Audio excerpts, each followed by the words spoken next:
Hey, hey, hey. Welcome, everybody, to the Really Charlie podcast.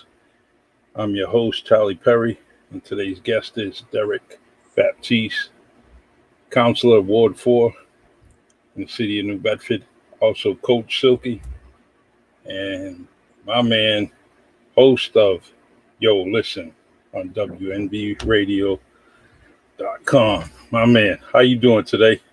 I'm doing well. How you doing today, Charlie? Same old, man.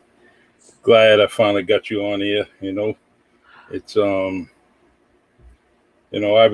been following you for a long time. We've been first friends, and I've been admiring you close by.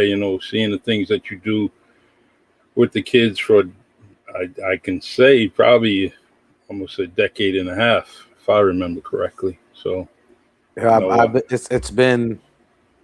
I think I started with my first group around about 20 like 21 years ago. yeah, Not like 25 years ago. It had to be like 25 years ago. I was like 19, 20. yeah, even longer than I wasn't, just not. I know it was over 15, so that's why Yeah, I yeah. went. It's like Yeah, 20. It's like yeah. 25 years. It's crazy when you look at it, and you still think you're young, and then you're just like, damn, it's been 25 years. I'm old, man. I'm old now, Yeah, Charlie. that's it. It's all good. All good.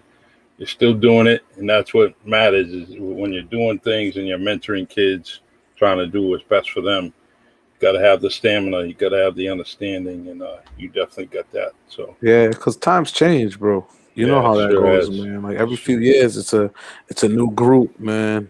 You know, more and more, um, more and more parents get involved every year, and then you got different people that it's so easy when you first start doing everything. It's so simple, and then as time goes, it gets a little bit easier as the knowledge wise, but it gets, you always have to reinvent yourself. You always have to be different. You always have to change with the times, and nothing stays the same forever. But you know, So true. but So true. consistency. Yeah. I mean, we already got these comments coming in. Uh, Derek is a great counselor, even better person. He may be silk to everyone, but he's slick to me. Uh, so I got Brian Coster on there. What's good, Silky? Good man. Derek, a great dude. And it goes on. Nice, nice. Yeah. I know that first one was Ian All right. because Okay. I just know how Ian is, and Brian, man, just like you know going back over the years. You see cats when you're young. You know what I'm saying, man? And like I know Brian back from his like D work days in Taunton. So like you see guys at different stages in life, but you still see them being the same person at different stages of life. You know what I'm saying? True. Charlie, man, like Yep. always being good people, always being the person that they are, man. So we go back. Yeah. We had a lot of fun, a lot of battles on the basketball court, man. It's a good brother, man. Yeah. It's cool. Yeah. He's good. Good brother. Good father. From what I Yeah, know, man. doing his thing. The it's good when people maintain their upbringing. From the good old folks, the old school folks, and I love when they you know you was taught by many. I was Yeah, taught well, by many. and you look at it like this, right? So, first of all, what's up, Jules? How you doing? Um, we come from a place where no matter who you are, what you do, being outside and hanging out with your friends, and we was taught to always respect our elders. You know what I'm saying, man? So like, and we had a lot of people that we had, that we were fortunate enough to look up to. There was a lot of people that we didn't have to look up to that we looked up to too.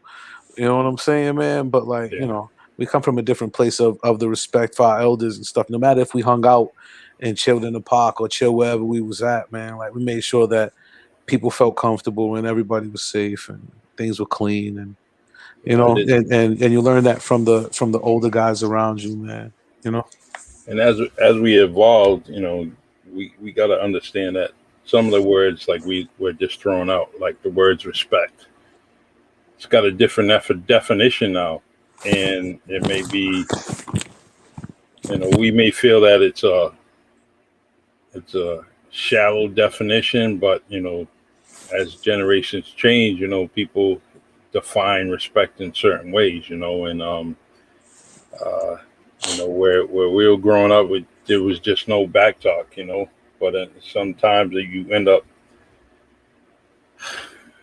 you see too many people. I understand what you're saying. So it's like, Yeah, we define respect in many ways now, but at the end of the day, respect is respect. yeah, It's still what it is.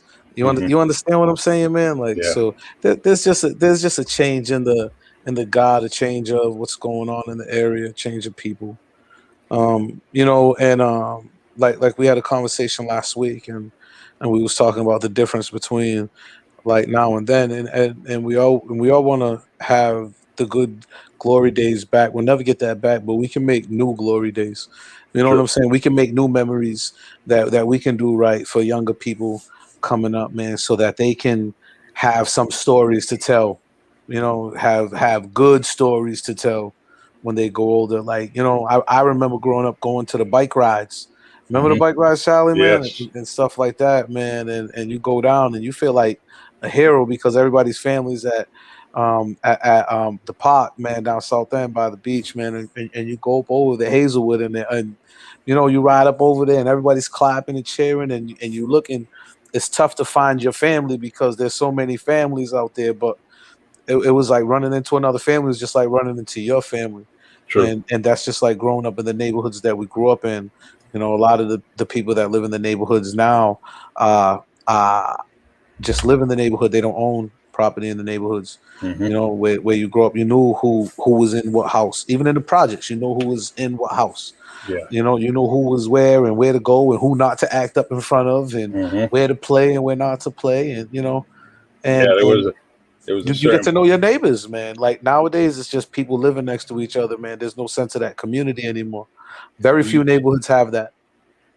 some of the, well, I could say in the projects that we grew up in, there was a quiet zone in the projects. You can be rowdy at certain points in the projects, but there was this other section that you just couldn't mess around. You just couldn't mess around there, Yeah, but you knew where, and you didn't mess around over there. mm-hmm. And Yep. it was just common knowledge. And you know what? Like back in the day, like the projects were the safest place you can be. Like and people look at it and True. look down at a lot of things, man. I felt so safe being in the projects, man, and being there growing up, like around the people that I grew up around. Like the friends that you make, the friends that I made from growing up in these areas and the person that you develop yourself into. um, I think there's a lot of following that goes on now. A lot of kids follow each other now. They're not like they're not individually. They're not they don't show a lot of their individual self. You True. know, and I think back then like we wasn't scared to be individuals, and it helped us be the people that we are now because it's you deal with who you are front and center, and you don't have to BS anything or any, and people respected you as you was. The athletes you had the athletes, the pretty boys, the thugs, the Hmm. nerds, people that were quiet that just lived there, and you know what I'm saying. But the pretty boys can be thugs, and the athletes can be thugs, and the thugs can be pretty boys, and everybody can be what they are, and you mix and mingle who you are. But you never been like we're all the same thing. A lot of these kids, you look at them and you can't tell the difference between any of them Hmm. because it's like a carbon copy. Back then, you can tell like you was if you want to express yourself, you could express yourself in the way you wanted, and you was who you was. You know, you So didn't get true. lost in the sauce. I actually I mean I dwelled on a lot of things just a couple of weeks ago with the 3-day affairs, and we had them throughout the areas, and and there Who had the best one? Who you think had the best one? hmm, Let's go. Let's hear it. We're gonna talk because we all had right, the YA had one, the yep. social had one, the band club had one, the vets had one. I Who you think think that was the best? I think what separates the band club one is because remember they had the tournament at the same time as we the had pageant the games. going on. Yeah. So the We had the tournament and the games, pageant coincided with everything, and it didn't really have much to do with the parade. Yeah. Almost, it was more about the pageant and the. So I don't know. So go ahead. And that's the difference I got with that at Monty's and the band club is they had a multitude of things going. You had a 2-block, 3-block radius where you can just do. You had many things to do. United Social was they started with their pageant. Remember, they had a pageant, they had a stage, and that was good. The West End. Did Manny host every one of them? I think Manny was the host of every one of them, huh? I think so. Yeah, I think so. He was like the Wink Martindale of pageants back in the day. But the Elks, I end up. The Elks was the block dance, man. The block dance was different from all of them because they didn't have a pageant. Yeah, that was that was a party. And that's when that's around the time I was in high school. So it was nice. I mean, I really enjoyed that a lot. I'm just, but I when it comes to, as far as they each had a different flavor, different thing to go on. And at one point, I believe down in the United Social, they had some games going on too. Sometimes they had the baseball tournament going on. Yep. Yeah. So, but it didn't have the same feel as the basketball tournament. No, what I'm saying, man. It's a different. We had that. It was more traditional at the band club because. And then everybody else started having their thing eventually after that. But I think that it was more traditional for people to come down during that week. So you had more people. You have to remember the building wasn't there at first. Yeah. So that was a lot. That was just a clear lot. And there was a lot of space. That was a lot of extra space down there to move around, man. We talked about some of the restaurants where like the people don't realize there was a little restaurant there called Tony's. Yeah. Tony's was there. Get your cachupa there, and then they had the snack shack. There's just so many things. You could kind of dash through that court. That parking lot. Because it belonged to Morse Cutting Tools. And, So, but I definitely I miss all those things. And like you said, the old days are definitely not going to come back. We got to make some new things and generate. Some new brainstorms and go from there. But I want to get back to you and basketball. With the first group of kids you had, those first couple of years, what's the kind of conversation you all have now? Now that it's 20 years later. It's crazy because there was like all like 11, 12. I was like 19, 20. So they're not too much. So when we talk about it, we laugh. Yeah. It's like, remember that team? Like, and I was just the loudmouth brother behind the bench, and the coach said, well, if you think you can do better, come down here and help coach. So I said, okay. Mm-hmm. You don't have to tell me twice. Like, that's how a lot of the stuff that I got into, man, that's how I got into it. You think, get into it. Like, don't be one of the people complaining. Come down here and do it. So I said, all right, I'll do it. We had fun. We lost. We still talk about how we lost in the game that we lost. A couple of guys, Jamal Silver was on that team. My sister Jasmine, Shelby Mendes, they remember that time, man. It was funny how, you see a few of them kids, now and they still remember. Manu hitting 2 foul shots for Denison Memorial at like 11 years old, how tough that was, like, and how good Manu Silva was as a basketball player back then. Sure was. But and that's different. And then you flip over to, as far as travel basketball, like that first group is always like the real first group, like your real, like, I just so happen to have the core of that group from like 11 to like 18, bro. You come from a basketball family on both sides, and so that you just carrying the torch, and going from from everybody. I mean, there's not one person I can't mention in your family that's not wasn't part of that sports, handoff to you. You got, Robbie, of course. You got, the pops. You got everybody, and it just goes on. Uncle Jojo, it just goes on. And Jojo was my coach, and to Yeah. this day, I see him, and he's doing his thing. He's walking, he just walking, going wherever he's going. It's funny because like I grew up around that, like coaches Yeah. and basketball and doing stuff. And Flea used to have me doing the craziest stuff. Like I did the craziest stuff at Fleece. Like so the most fun I had was at Fleece Grip. Like cause we would do anything. Like we would do anything. And me and Flea did everything. Like, you know what I mean? So like, and we turned everything into a basketball hoop. Uh it was so funny the things that we used to like get into. I remember my mother had a plant like wicker plant holders and stuff. You had the nice set. Yep. You have the set. Man, we took the bottom out of one, man, and pinned it up because one of our Nerf hoops fell down. I was in Potter Street, man. Jason was like, it's all right, get a nail, and he's nailing it in. And my mother comes home and she's like, what? She looks at her plants and and she didn't even get mad. It's because we're running full court. So I'm like, you can't stop the game, man. Like you can't take the, So one plant holder is all shabby on the bottom. It looked crazy, but we knew which one we can take every time we wanted to play.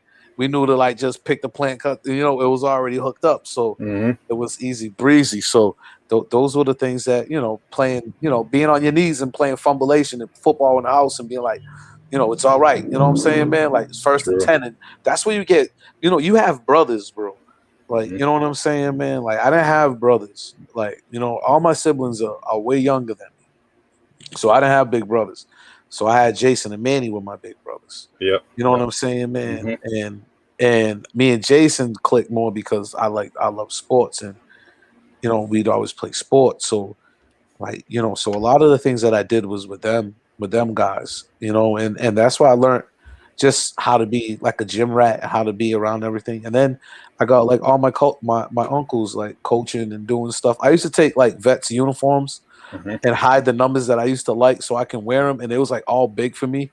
Yep. And it was crazy because then they go to games and kids wouldn't have jerseys because I would be stashing them and shit. Like it was nuts. Like, you know what I'm saying, man? I remember one time I was playing golf in the backyard and I took my grandfather's putter to make holes in the backyard so I could make my own pitch and putt in the backyard when I was like 7 or 8 years old. And my grandfather had a tournament and I left the putter outside and he had a tournament and he had to putt with his pitching wedge or some stuff, man. He ended up with 3rd place. I said, wow, you did good, Papa, with no putter. Putter! He went crazy on me, man. Like, I remember he hated that 3rd. It was a nice trophy, too. I was like, that's a nice trophy. So he should have got a 1st place one. You know what I'm saying, man? But he wasn't a man of many words, but those are funny times. I grew up around. I just grew up around like, I grew up around houses where it was funny. There was a lot of dogging, a lot of joking, a lot of competition, and a lot of things that you did, How did your name change from Derek to Silky? Nah, man, because I hated the name, bro. Okay. It started because I hated the name. All right. And who came up with it? You? Nah, man, I didn't come up with that, man. I wouldn't call myself that. All right. I'm just checking, man. I wouldn't call myself that. Does that sound funny that me saying that like that everybody in the world calls me that and I'm like I wouldn't even call myself that. Like I think that it started with probably like me having a tough time with my dad and not really liking him. So when you have family members that try to do like how Phil got his nickname, like how like you know what I'm saying? You call them something that they hate so much until you embrace it, and then that's your nickname. I got you. You know what I'm saying, man? It's like to this day, like when I was like real little, like my sister's father used to call me like D Train. He used to be like, because all you do is run back and forth all day, like shooting a hoop. Like I'd be in the house. If it's a rainy day, I'd be in the house. Like I play basketball off the walls like it's a full court game. Like I'm in a full court game when I was like a little kid. You know what I'm saying? I'd have a game on and be playing, and he's like, there goes the D train. There goes the D train. Like, you know what I'm saying, man? So that was one of my names. You know, Sweet like D that. when I was real small. Neil calls me that to this day because I had a shirt when I was like 6 or 7 that said like Sweet D. So he's like Neil won't let that down, man. He calls me that to this day. So I had a few nicknames, you know, a couple they call me to my face. You know, that's how the name came about. You know what I'm saying, man? It's just, and then you know, you take something that some people might look at as a bad thing and you turn it into a good thing, and that's what it is too. You know, Somebody, Paul Santos calling you Tyrone. Is that a joke? Paul Oh, he said Santos. Derek. All right, now he changed it to Derek. I don't know. Yeah, he's all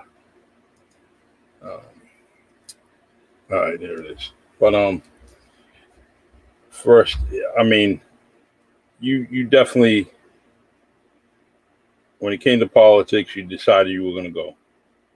And you know, one thing with me when I did the political thing, I just said, hey, you know, it's time to run. You know, put my name in the ring, and it just, you know, see what happens. You know, and very happy, very proud of it. And you know, you decided to do that, and you do a great job. I try, man. I try. Yeah. I'm still learning, bro. I'm still learning. And you know what, man? I'm lucky enough to have a couple counselors that help me out, man, when I need be. You know, man. It could have been really tough, but I'm still learning. I'm still getting better at it. Like I really like it. You know, it's Charlie. I thought, I used to always say, like, I forgot who we was having a conversation with the other day, and we was just talking about that. And they said, "Remember, you used to say you're going to be the Ward 4 counselor?" And I said, "I do remember that. I do remember it back in the days. I used to always tell people, I was like, I'm going to be the Ward 4 counselor one day." And back then it wasn't like I liked politics or nothing like that. It was just because I knew like everybody and their mother, and I was like, I know too many people that there's nobody that can beat me in Ward 4. Like I would like, you know what I'm saying. But this is like 15 years ago.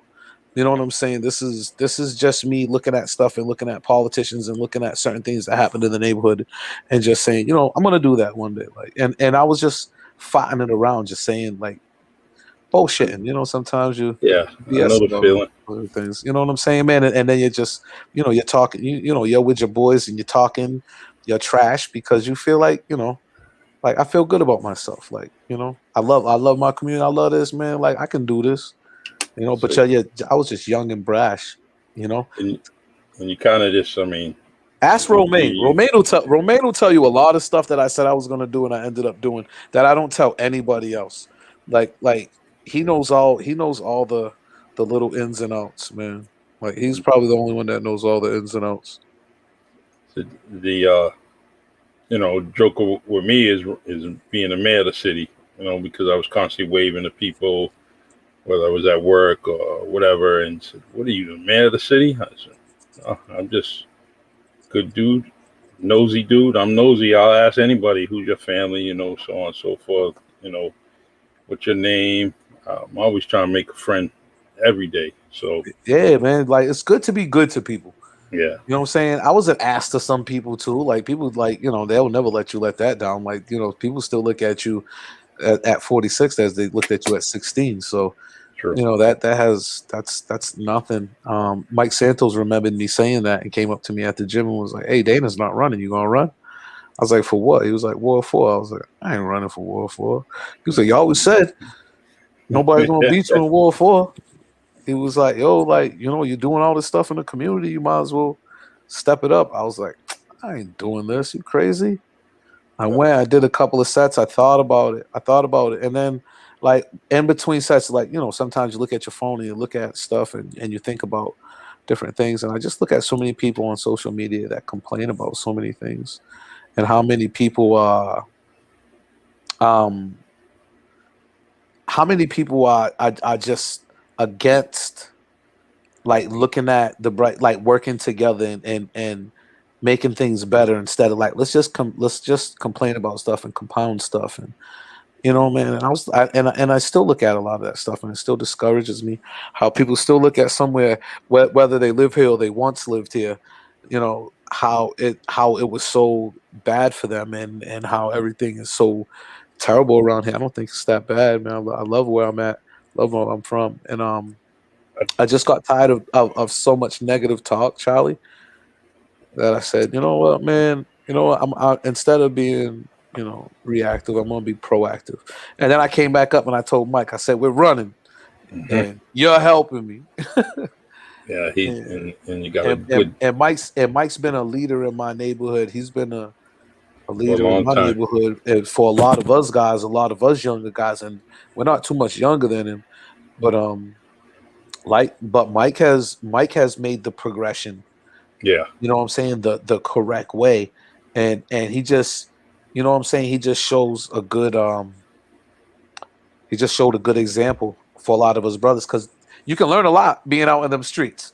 You can yeah, learn a lot from people being out in them streets, and a lot of us can, you can either take the lesson that you're learning and make something good out of it, or you can, make the lesson kill you, man. What's up, Chris? I just saw Grady comment, yep.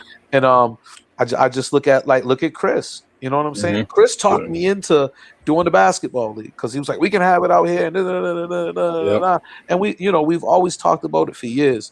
But like, Chris was saying it so believable. Like, Chris was so believable when he was telling me that stuff, and I was like, so do it. He hmm said, I can't do it because of my record. He Yeah, said, but you can do it. exactly. And I was like, the same thing that happened with the coaching stuff. Well, you know what I'm saying? Man, you can do it. You know what I'm saying? I know you can do it. And then I was like, you know what? I find out how to do it. Then we're doing it. Exactly. And then, you know what I'm saying? Like, 3 weeks later, we had a league. That's all it takes. It takes one. And you have to look at a lot of bad things were happening back then, Charlie. A Yeah. lot of people were passing away. A lot of people were dying. And that year I had my son Derek. I had my oldest son Derek. So I vowed to give myself more to the community, because this was going to be the community that he was growing up in. So I wanted to be a giver instead of a taker. So that's how the whole thing came about, with the basketball league, and with my change of my attitude, and my change of the way I looked at life and I looked at people. So it's really um you have to look at I have to look at that day, the day I had my first son, as the day that changed everything for me. That's how everything is right now, is because of the thought process that I had, when I had him. And I could have been more selfish over the years and doing a lot of the stuff that I did, but hmm I chose to make sure I gave back to everybody, and make sure everybody had, and And make then sure that I did stuff around here that nobody else did for the people that came from where I came from. So it's being a parent. It does change you. When you become dad, you become mom. There's a reality. Oh boy, for I got. some people don't Yeah. some people don't get that. Oh You know what yeah. I'm saying? Some people didn't get the memo.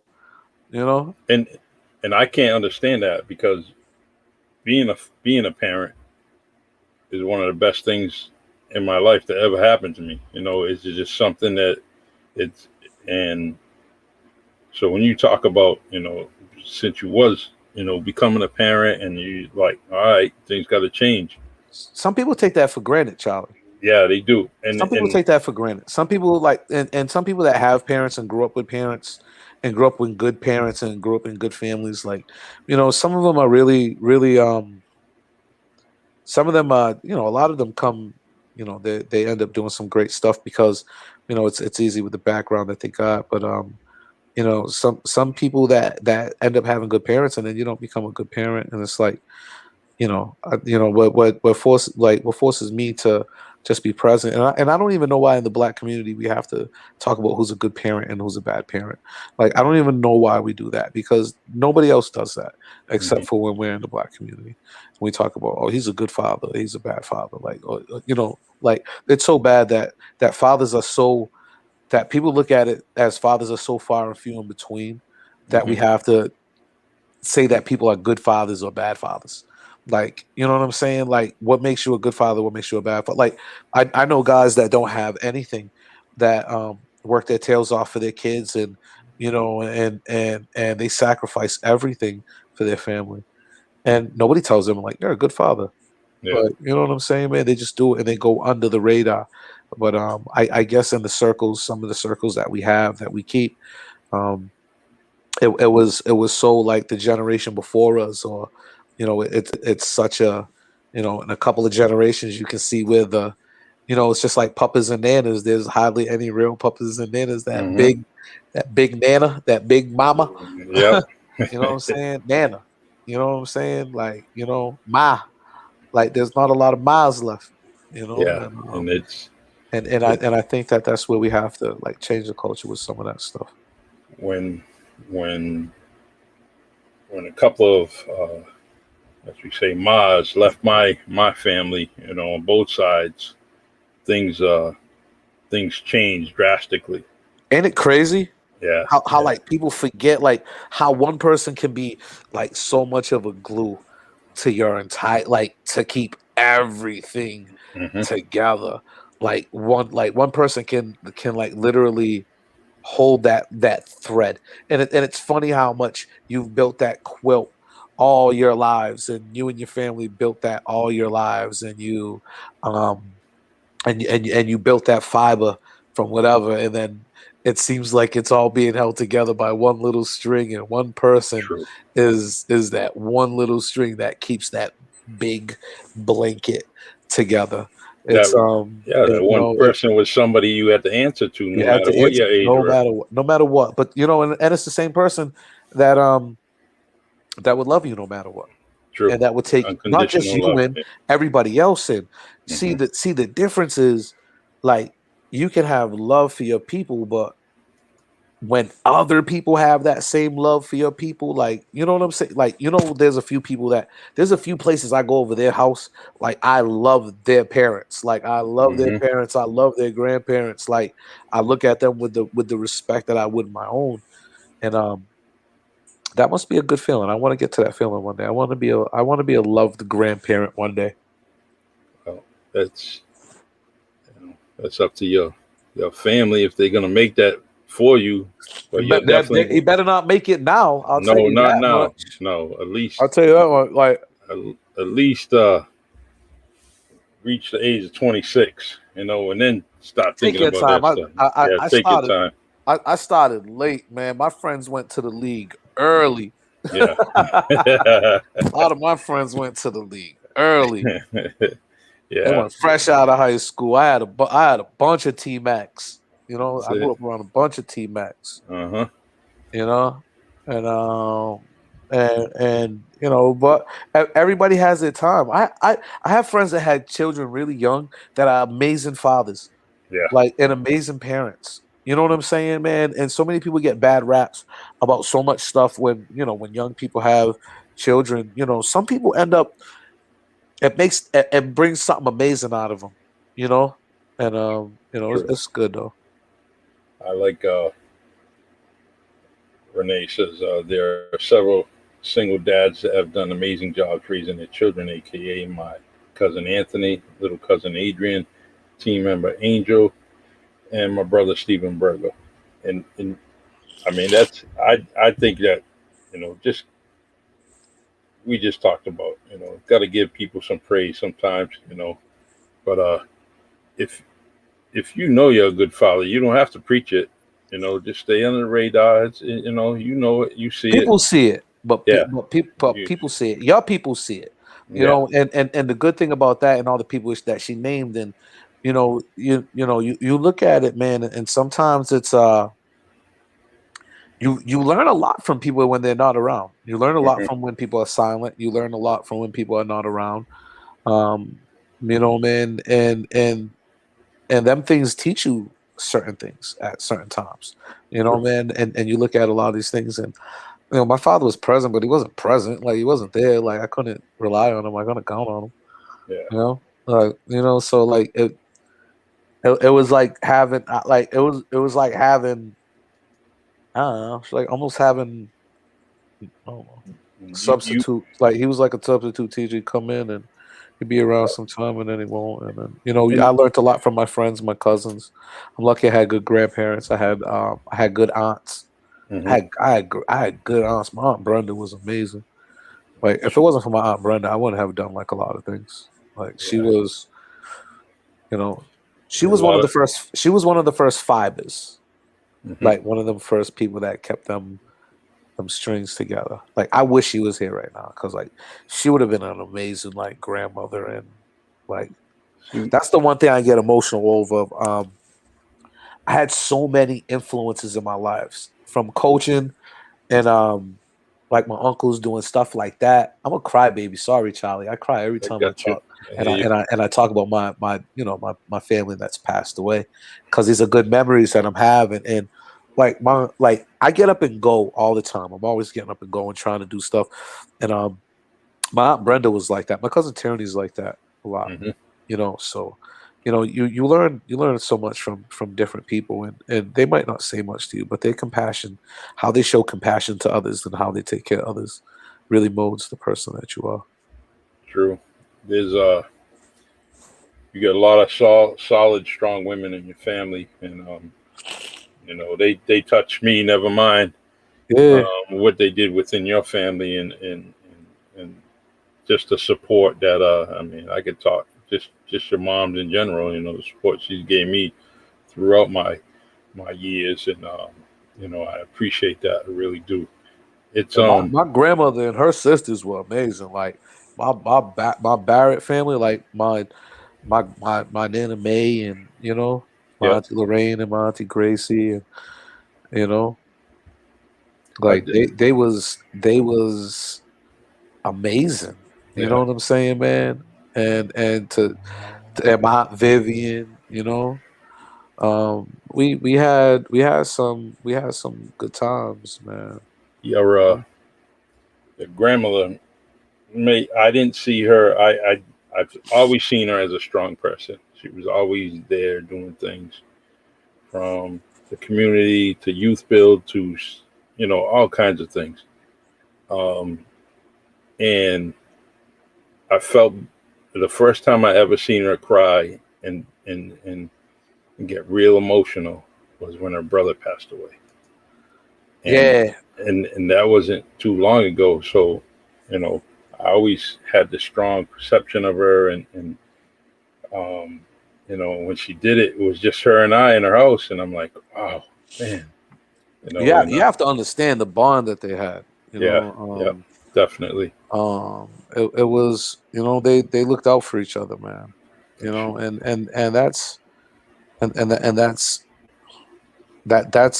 that's family. Like that's my family. Like you know what I'm saying. Like they taught us. Like it's funny how you look at a lot of things sometimes, man, and you see how so many things fell apart, and you're like, how did these things fall apart when these people taught us so much?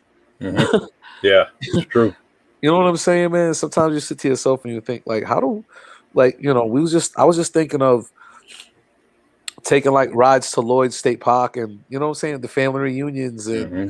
you know what I'm saying, all your aunts and uncles over there, and my Uncle Fergie getting there early with my Uncle Junior setting stuff up, and True. man, and Benny Duwad up over there cooking, and Uncle Paul and Uncle Bill, they're all chilling and everybody's there. The ladies are making stuff, and Auntie Chittibit's dancing with Auntie Mary, and Hmm. you know what I'm saying, man? The liquor starts flowing. You start playing with your cousins. You have a good time. Then the after party. The after party is when the real reunion starts. You know, when you go back to that one family member's house Hmm. Yep. after the family reunion, and the family reunion keeps going after you get kicked out the park. And then you go over there the next day and it's still going because a couple of cousins just slept over because they couldn't get up. Go back the next day. Gotta eat some Those were the best. leftovers. Those were the best day. The leftovers. You have all that food left. You know you're cooking out, and you know your cousins ain't leaving because there's still liquor left. True. Who's Awesome. cousin? That's out. Maybe that's just my family. You know No, what I'm no, saying, man? it's a lot of families, including mine. You know, Um, the I just I didn't you mention know my aunt Gloria. I'm sorry. okay, cool. I've been loving this podcast thing. It's great, and y'all doing it now. Um, Yeah, I'm gonna stop. I've been working third shift for the last 7 months, bro. uh huh. I hated it. Now I'm going back to a first shift position where it took me it took a lot out of my out of a lot of steam away from me doing a lot of Hmm. things that I do politically, work wise, family wise, being around and just being tired all the time. And at first it was good for me because I needed a break and I needed a change in things. But to really be the best that I can be and be as effective as I can be. Like, it stopped me from doing the pod a long time ago and being able to have nights like this and talking to you. Like right now Yeah, I'd be sleeping, getting ready to go to work for like, true. so a lot of them things have changed and held me back from doing a lot of things. So I feel like I got like, and it made me realize a lot of things too. It made me sit back and you take some time, you take some stuff for granted, like sleeping at night and spending time with people and the little things, man, the little things that sometimes you really don't pay attention to, man. You can take so much um That's you it. take so much advantage of. Make you sleep all the time, and like you said, you're tired. You got I you. just want to be the best I can be, and I I don't think I've if you ever reach your potential like that, that's crazy. Like, my pencil, I'm still shopping in my pencil every time it gets a little dull. You know what I'm saying? Until it's That's down right. to nothing, and when it's down to nothing, that's the end of the game. You understand what I'm saying? That's when you're gone. But as you grow in life, it's like a pencil, man. You do stuff and you dull out and you learn and you write your book and sometimes then when it gets a little dull and you have to sharpen it up, get it Keep back reading. up, and Yep. and every year and everything, the pen gets a little sharper, and the pencil gets a little smaller because that's a little bit less time you have. So you have to make the best of it. Keep recreating yourself and doing what you're doing. Keep that These mind. these the people keep me young, man. Like Yeah. the people, it's the people, and I've had some people that I've stopped spending time around that's made me a better person, not because of them, but because of me. And I have a lot of people that I listen to that I learn from on a daily basis. Hmm. And it's not always the smart guy that you think of. It's the guy that had the hardship. It's the guy that the guy girl that had the issue of problems, the guy girl that fights through the daily stress and the daily struggle that I learn from on a daily basis. It's the people that have problems on the streets and that have problems with their neighborhoods and that are out there every day that see different perspectives than I do. You know, They, just got to keep talking, man. I don't think I ever turn anybody away. That was trying to talk to me. I mean, you can't. you just can't. You don't know what's going on. Especially God forbid I never experienced this, but someone's pouring out their heart or being sincere toward you, and they want to have a conversation with you for whatever reason. You may be that voice that they listen to, put them in the right direction, and if you don't talk to them, then it's going to put them in the wrong direction. I Because know how that feels. I know yeah, how that feels. Like, come on, man. Like, there's nobody that got more doors shut on them than me. You know what no, I'm saying? And sometimes I was the at fault. Like, sometimes you're at fault for the door getting slammed in your face. Sometimes you slam the door in your own face. hmm, But there's a lot of people that told me no. I'm not I'm not one of the New Bedford's beloved heroes. You yeah, know, I'm the underdog. You know what I'm saying? I still go at it as the underdog. I'm not one of these guys that they look at and he did this and he was a you know they'll look at a person that's doing terrible that played high school sports before they look at me and be like, he played for the high school though. It's really that sick. And you just look at things and as you get older, like I had a lot of doors closed in my face. I had a lot of people tell me no. And where they would tell a lot of other people yes, that didn't have the same passion as me, that didn't have the same heart, that didn't do it for the same reasons. Like, and it still happens to this day. I don't, it gets a little bitter, and people say, well, why don't you tell them who you are? I don't have to say anything. Like, if you don't, treat people decent, then, that's your issue. Like, yeah. That's one thing I don't try to, I wanted that face to face. I want that face to face conversation so I can feel that it's organic. I don't need to throw titles around. It's definitely, I can't. You want to see people's body language too. You want to see when people talk and how they look at you, how they move, man. Like, here's me over here fidgeting. Look at me. I'm over here doing the Harlem Shake. Like, give me. But yeah, you want to, when you're talking to people, when you're around folks, and you want to, give you that normal conversation. Just be. You want the A through Z. You don't want that. A through D. You want that whole organic conversation. Be who you are. Talking to someone. Be who you are, and be to your word. Yeah, when you throw a title up there, you never know, it might turn someone to just be silent. That sucks. Talk. Yeah, it does. I hate people that do that stuff, Charlie. Should I say that out loud? Like, can I? Yeah, you should. I'm feeling the same way. I don't like that, man. Like, just be who you are. You know what I'm saying? People label you so much when they meet you. They ask you everything about you, everything about everything that you do that they feel is like, good for them. Like, who are you to ask me where I work, what I do, how much I make? You know what I'm saying? What I do on this time. Like, who gives somebody else the right to ask somebody them questions? You know what I'm saying? And how do you judge somebody on that? Because I know some people that don't have none of that stuff. And they're some of the best people that you'll ever meet in the world. And a lot of people wouldn't give them the time of day just because they can't answer whatever questions that these people have on their own survey of life. How many, I'm going to say it, but how many people you think walk by Jabril? Yeah, like, and don't even know. Like, don't even know. And they look at him like he's a they look at an American icon like a gypsy every day. Just imagine that. Just imagine that. Yep. What that man's been through and what he stood for. And the history that he brings.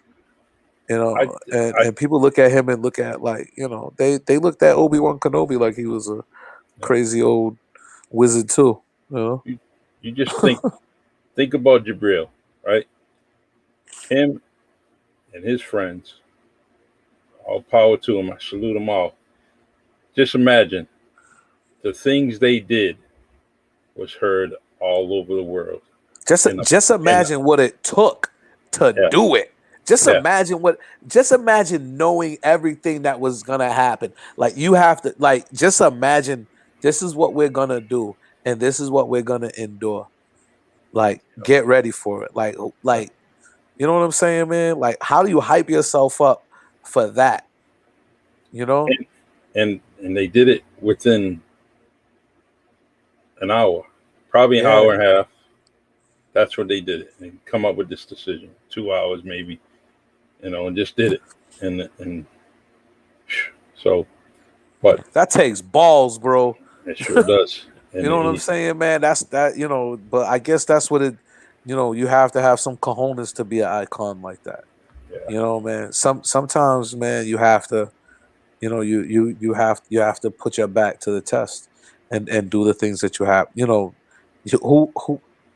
Who knew he was gonna change what he changed, and they were just fighting for their rights.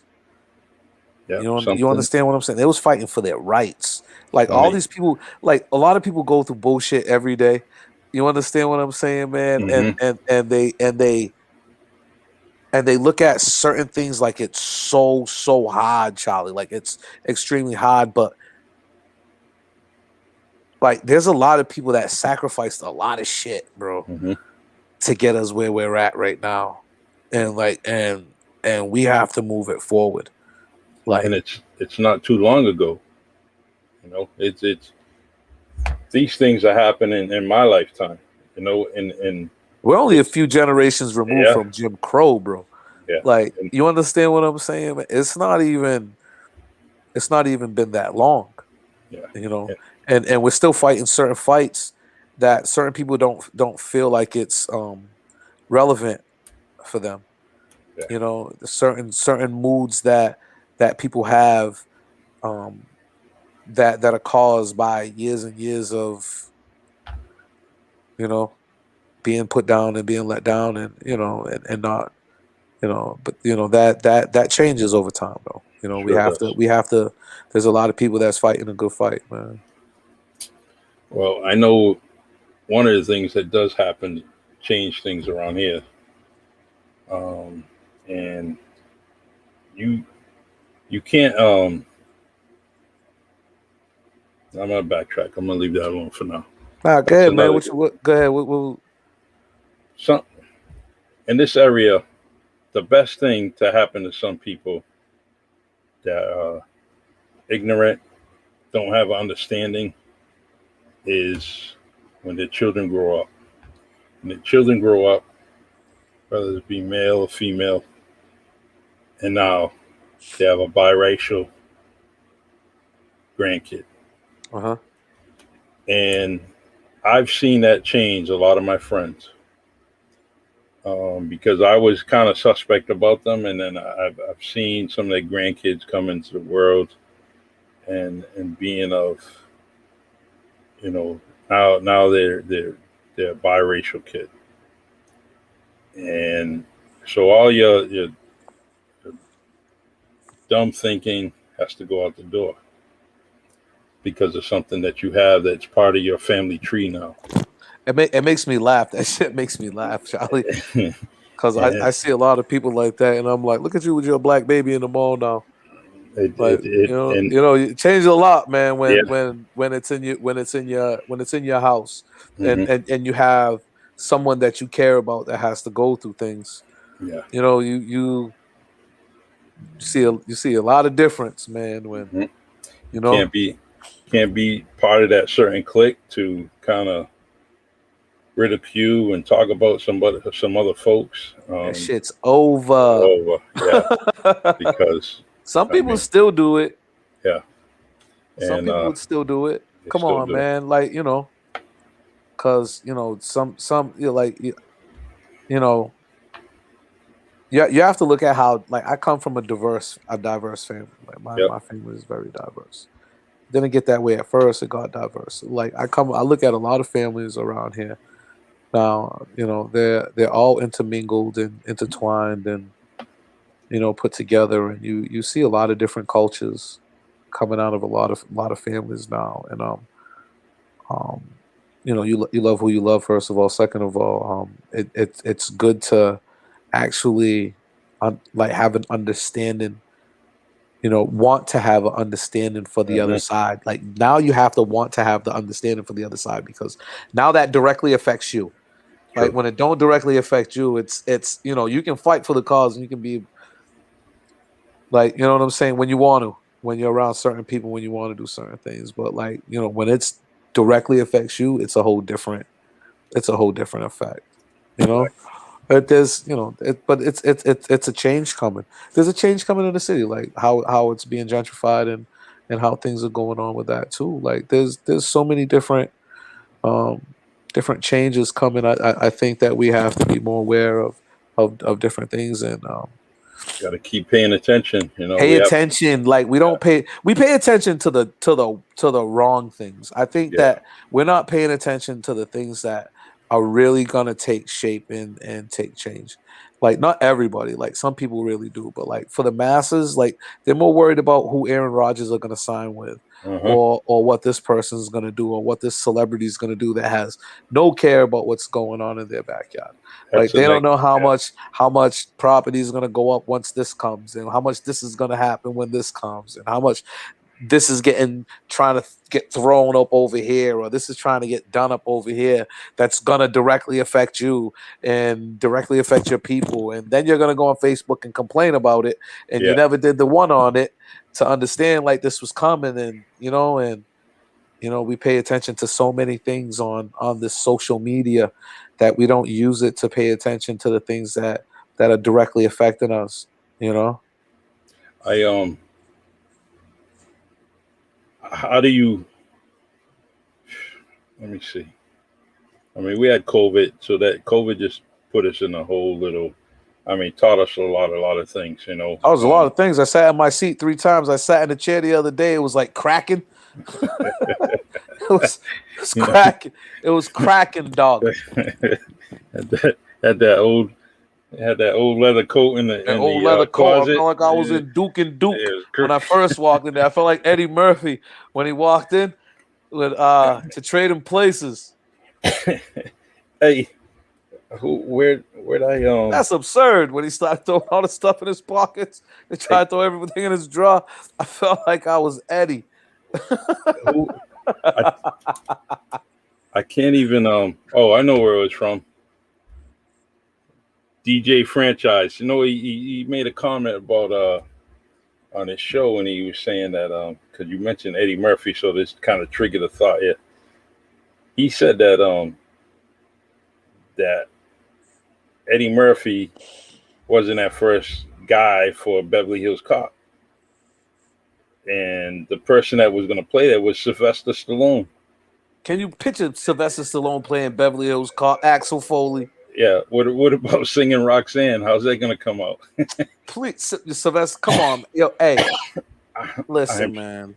So Sylvester Stallone and if he was Beverly Hills Cop, it would have never made it. No, Eddie Murphy was the king of that genre. Oh, Like the king of that genre. Like, come on, 48 hours? Like trading places? Come on. Trading Places was the joint, man. Like Eddie Murphy, the Golden Child. Come on, man. Sylvester Stallone couldn't hang with that. No. And but that was Axel Foley. My cousin Angie used to have a car. We used to call her Axel Foley because she had a car like the car he had in Detroit. Well, the guy had, we used to be like, "Here comes Axel Foley."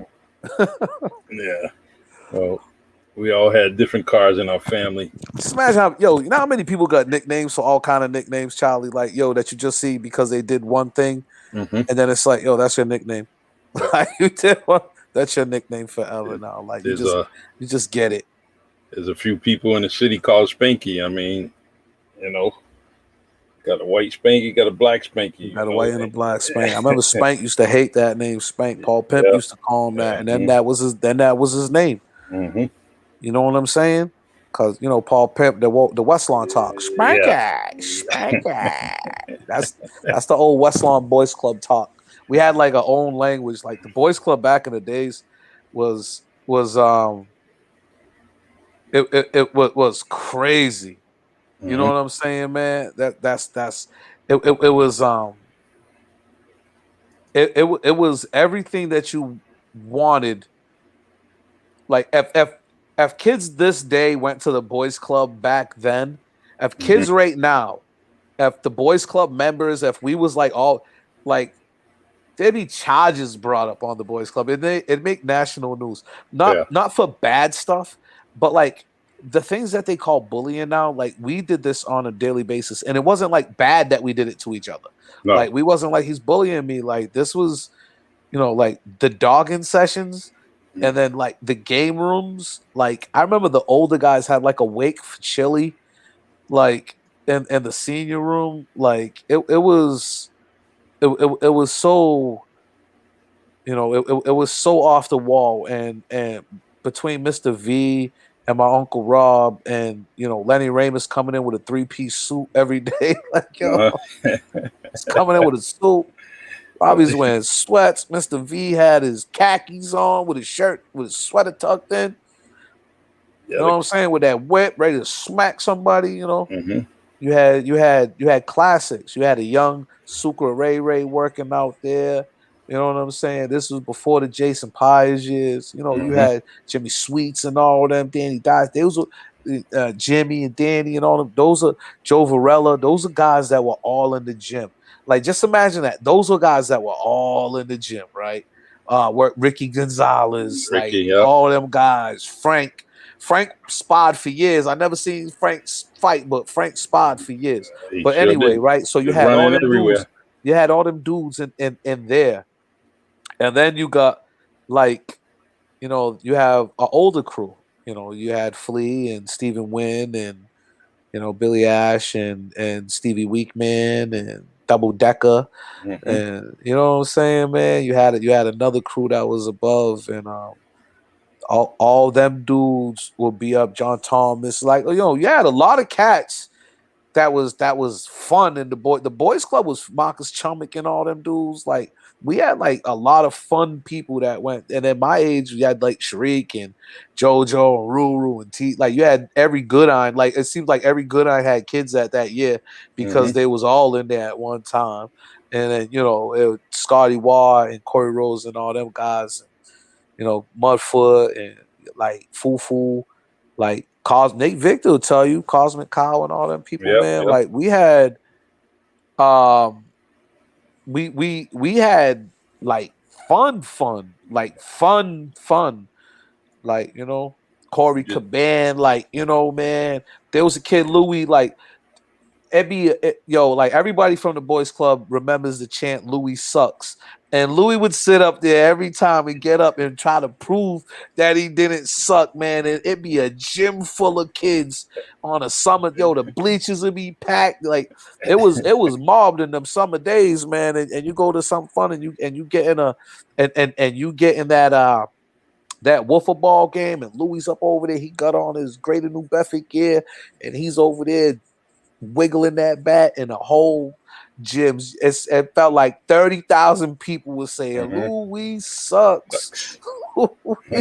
we was mean. Yeah. Like we had names and nicknames, and Robbie would give out nicknames, and it stuck with you. And but those were the guys that you go and you play football against, wiffle ball against.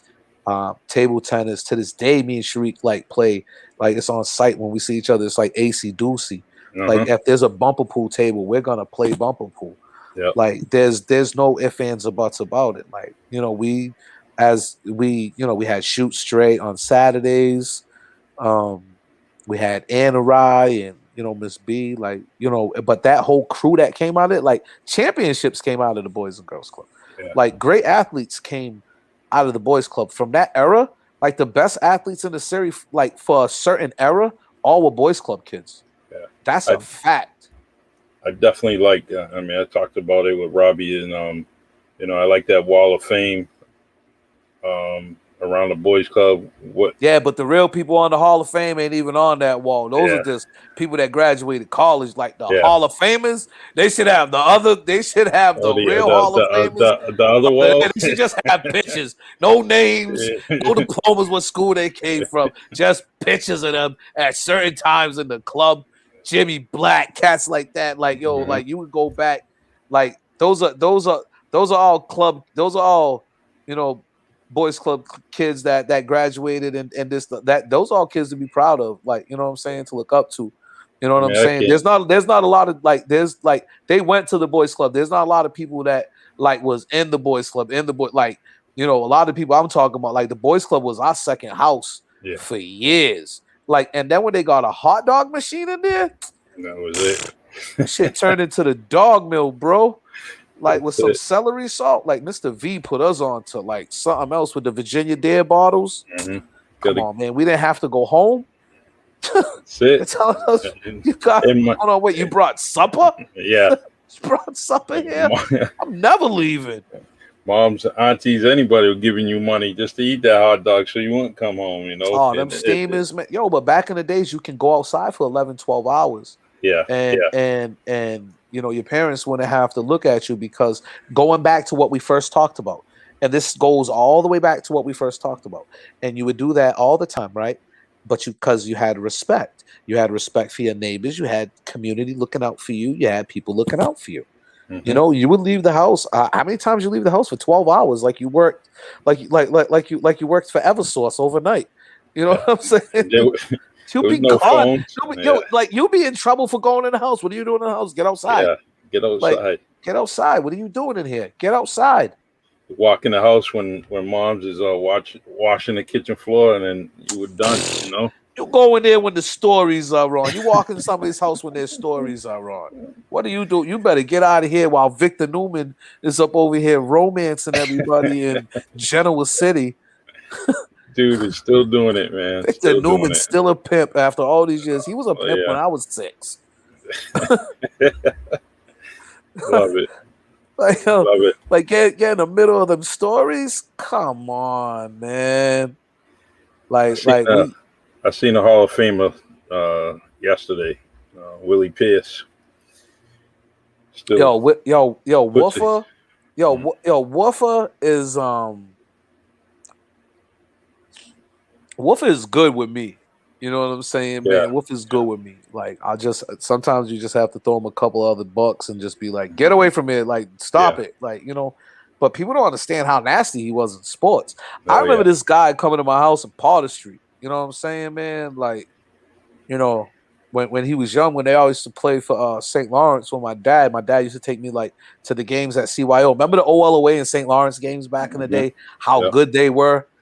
That Yep. those were some good. That was some good ball, man. With Duran Watkins and all them played for thing, and OLOA had a bolt too, man. Like that was some of the best games that I've seen. But like getting back to that, Willie, Willie was a great athlete, man.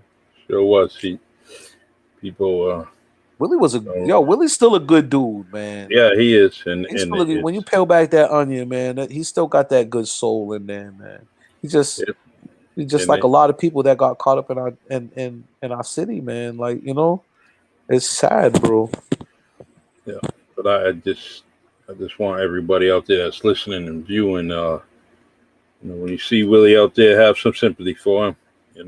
Willie was nasty, man. Like I tell kids about him all the time because when they look at him and I say, yo, like he was nasty. Yeah. And I said one thing happened to him. It takes once. Mm-hmm. All it takes is one. I grew up around legend. Mike Berglund was nasty. Like, you know what I'm saying, man? Like these are legends I grew up around. I got to grow up in an era where, like, even when they was older and still playing, like I didn't know how old they were. They couldn't have been too old, like Brother R and them dudes. Mm-hmm. You know what I'm saying, man? Like they be chilling on Cedar Street under the tree, and then they be at the park like hooping. Like I thought it was second nature to like drink beers during the day, chill out in the summer, and then hoop all night. Like when we got to doing that, like, and I didn't realize like it wasn't really that good for you, but we didn't care because we was killing cats. That was what we saw. Like we saw like good athletes like that and you look at it like this too, right? So many kids now, they're going to prep school and they're doing things. Imagine if people worried about what classes kids took back in them days. If everybody was just like a lot of kids that were nasty, they wasn't in great classes in high school. True. To end up doing like college work to like go on and be successful in college afterwards. Mm-hmm. Like, you know what I'm saying? Like, so a lot of people that are stars, like the stars that that everybody talks about, man, like nobody did anything for the afterwards. Like the guys that went to college and did good stuff, they was gonna do good stuff anyway. You know what I'm saying, man? And like guys I used to look up to was like everybody. Like I look at it like guy like Todd DeSreese. Like, Mm-hmm. come on, Todd. Like that's West Lawn Projects right there. Yeah. Toddy was always like the coolest cat. He'd come over and we go over Auntie Edie's house, me and Vernon. You know what I'm saying, man? And you see my Todd? Yep. You see my Todd? Like, you know what I'm saying, man? We'd be up over there. My Nana, my Auntie Fran, my Auntie Edie. Like, and Todd and Robbie were tight. Man. And so he always be around. That was like family, bro. Like, and you grow up around these people and you call their nanas auntie, and Mm-hmm. you know what I'm saying, and the respect that you have to the point where like you look at them like they're, that they are your family. Fuck, like, you know what I'm saying, man. Yeah. You can't say they're not. Like shit, you grew up all that time and you spent all that time around you, and they could whoop your ass. You're my family. Like nobody else could do that to you. True. You know what I'm saying, man? And I got hit by many people in community, bro. You had a community. Yeah, it's and it wasn't like your family wasn't known. Yeah, it just you couldn't. I didn't.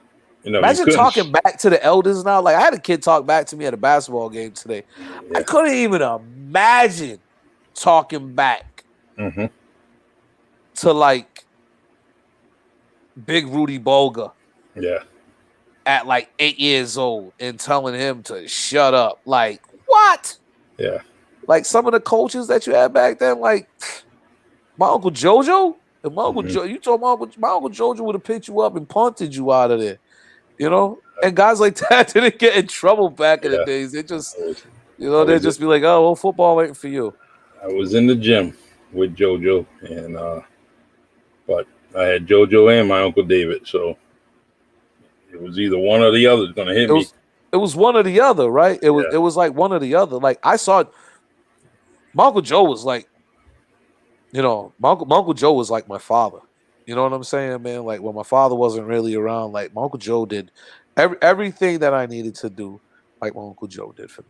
Yeah, it's like but like my Uncle Joe also was like the one that used to like. They used to be like, "Hey, how do you get Derek to sleep all the time?" Because he'd take me on a smoke ride when I was like 3. You know what I'm saying? Fishbowl the car, and I come back knocked out, and then I want to wake up eating everything. They'd be like, "Oh, Joe, you're so good with him. You always get him to sleep." Awesome. It's But he took me to my first concert. I bought tickets to take my father to a concert because my father never took me. But I wanted to go see a concert, man. And my father. I thought if I bought the ticket for him, he'd take me, and he didn't take me. So JoJo took me.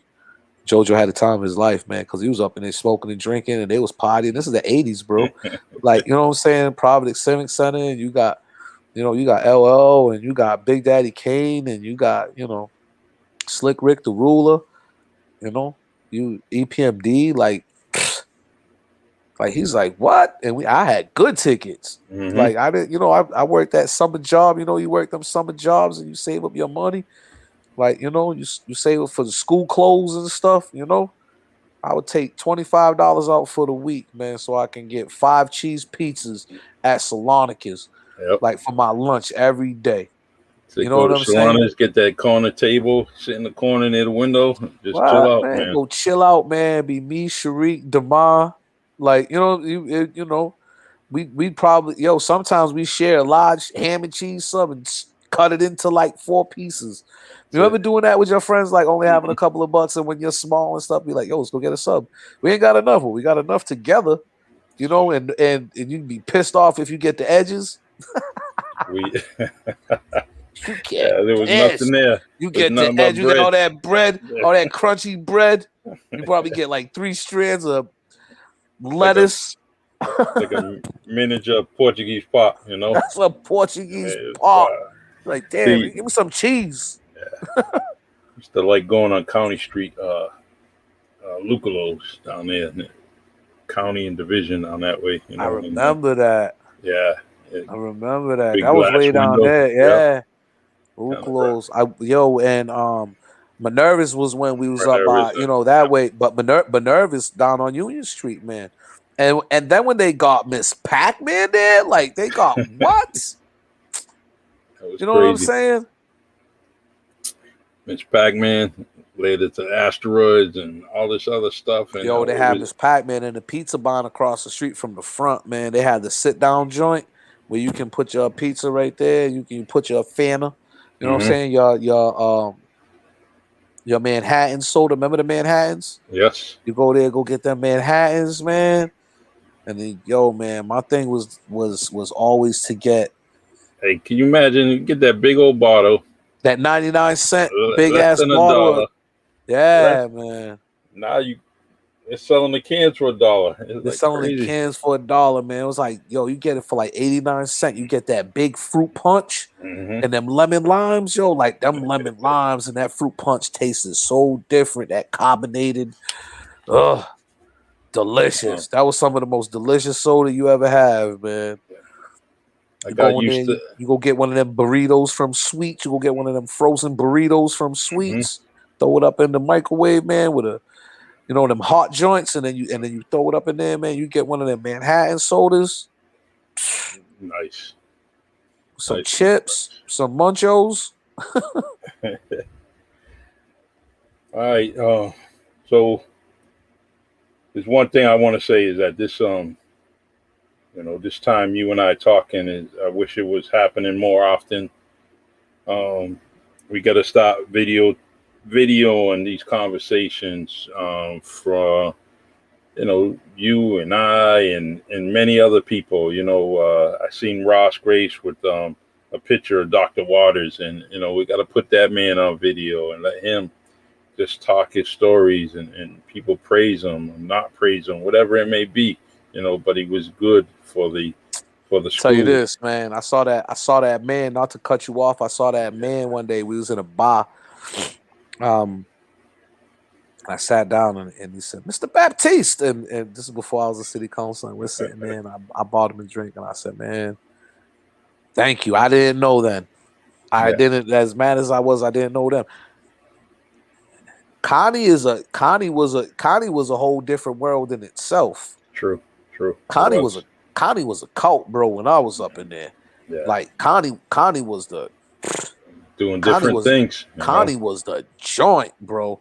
If you was from the front, you went to Connie. If you was from West Lawn, you went to Rodman. And if you lived on Chancery Street, you went to whatchamacallit, around the corner. Hathaway. Hathaway Yeah, School, man. Like them cats were pissed. yeah. Scotty Watt and Derek Kahn and them. Hmm. Oh man. Yeah. They missed a joint, Jack, and they live right there. And like their neighbor, everybody went to Connie but them. It seemed like everybody in the whole front went to Connie except for that unit right there. You end up getting into the What? school when it was Like brand new. yo man, we was up in there. I was younger, and so like the grades above me, man, it was everybody was there. Like everybody was in school. Like Mhm. everybody was like everybody that you would want to see, like was there, and you only seen them for like a little bit. You know what I'm saying, man? You don't even understand how much that shapes your life. Like people don't understand how much that does to shape your life. You know, man, and teachers and people around them, and everybody wants to look at like a lot of things, but Mr. Waters taught us that it was Black History Month every month, Hmm. every month, right? Yeah, And that's when the bilingual class was all Portuguese kids. yeah, yeah. It's funny how people like forget that stuff. Like that was what 80, 81, 82, Hmm. 83, 84. Like there was like no Spanish kids in the bilingual class. Like the people that were treated like how these same people that they talk about, all these brown people that come from Hispanic backgrounds, like they forget like their fathers and their mothers and their grandfathers were like in them classes that they Yeah. were getting treated like that. They were in school. Like, Dr. Waters wouldn't let us treat anybody like that. No. They wouldn't let us treat anybody down or treat anybody like a separate. But those were the Portuguese kids back then. And I look at and that ties into what we talked about earlier too. And when you look at a lot of stuff on Facebook and a lot of people saying hateful things that moved out of here, I think they forgot what they went through and what they had to endure to come up out of the mud and make it. You know, Hmm. I think a lot of Portuguese immigrants were the same as a lot of Cape Verdean immigrants, except they had the color. Yeah. Yeah. You know what I'm Yeah. saying, man? So they got brought in a little bit easier It, because with New Bedford such the most Portuguese place in the world, we never had a Portuguese mayor. yeah. It's Like, true. you understand what I'm saying, man? So Yeah. like you have to still look how certain people still look at you, like how much volume, like how much volume that speaks, like to certain things. And like, and it's good to see everybody come up and think, and these guys are gonna be the same way. These guys are gonna do the same thing. And they're gonna be working for peanuts, and they're gonna be working their asses off. And next thing you know, they're gonna be owning the houses and you Hmm. know and moving away. Hopefully that they don't forget what they have to endure to get there. So they don't say, look at these people in New Bedford and look how these people in New Bedford are, and True. look at what they did, and they coming in here the wrong way, and they did everything the wrong way. Hmm. Like, when you listen to radio broadcast of Open Line back in the early 80s, you would find that a lot of people, a lot of white people were talking about Portuguese people like that, Hmm. you Yeah. know? It's a. And that cycle, but like going back to Connie, we had a lot of, it could have been that way in Connie, and Mr. Waters really Mr. Waters really had us in check. It did. I don't know who put that, but it felt like a Marine every morning. You had to stay in line. You had to look forward. You had to sit there. You would take accountability for yourself. You would have to take accountability for your friend because you'd get in trouble if that one kid was stepping out of line. You would have to grab him by the shoulder and like push him in to make sure your shoulders were all squared. Mm-hmm. You know what I'm saying, man? And he treats you like, he treat everybody the same, man. It's I mean, he was making Lean on Me before Lean on Me, Way before Lean on Me. He was a culture in itself.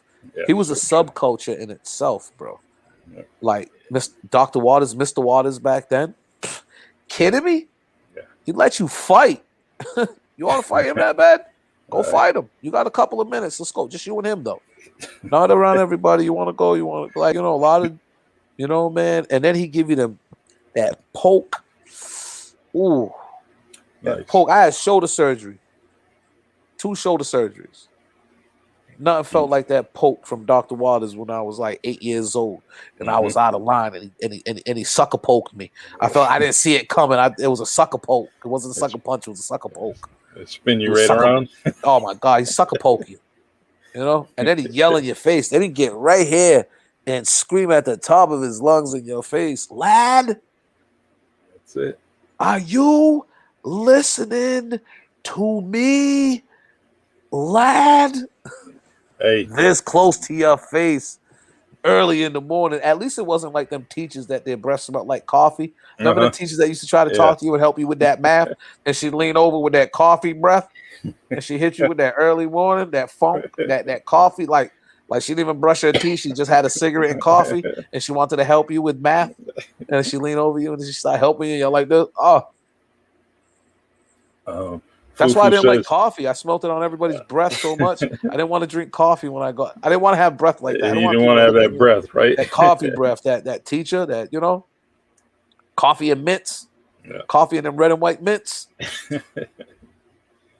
Fufu says, hey, Charlie, he has a lot of stories to tell you, to tell too. So don't be afraid to ask him questions. I ain't telling no stories about you, Fufu, man. Me and Fufu had some great time. Bashe cool, like Cash used to come over, man.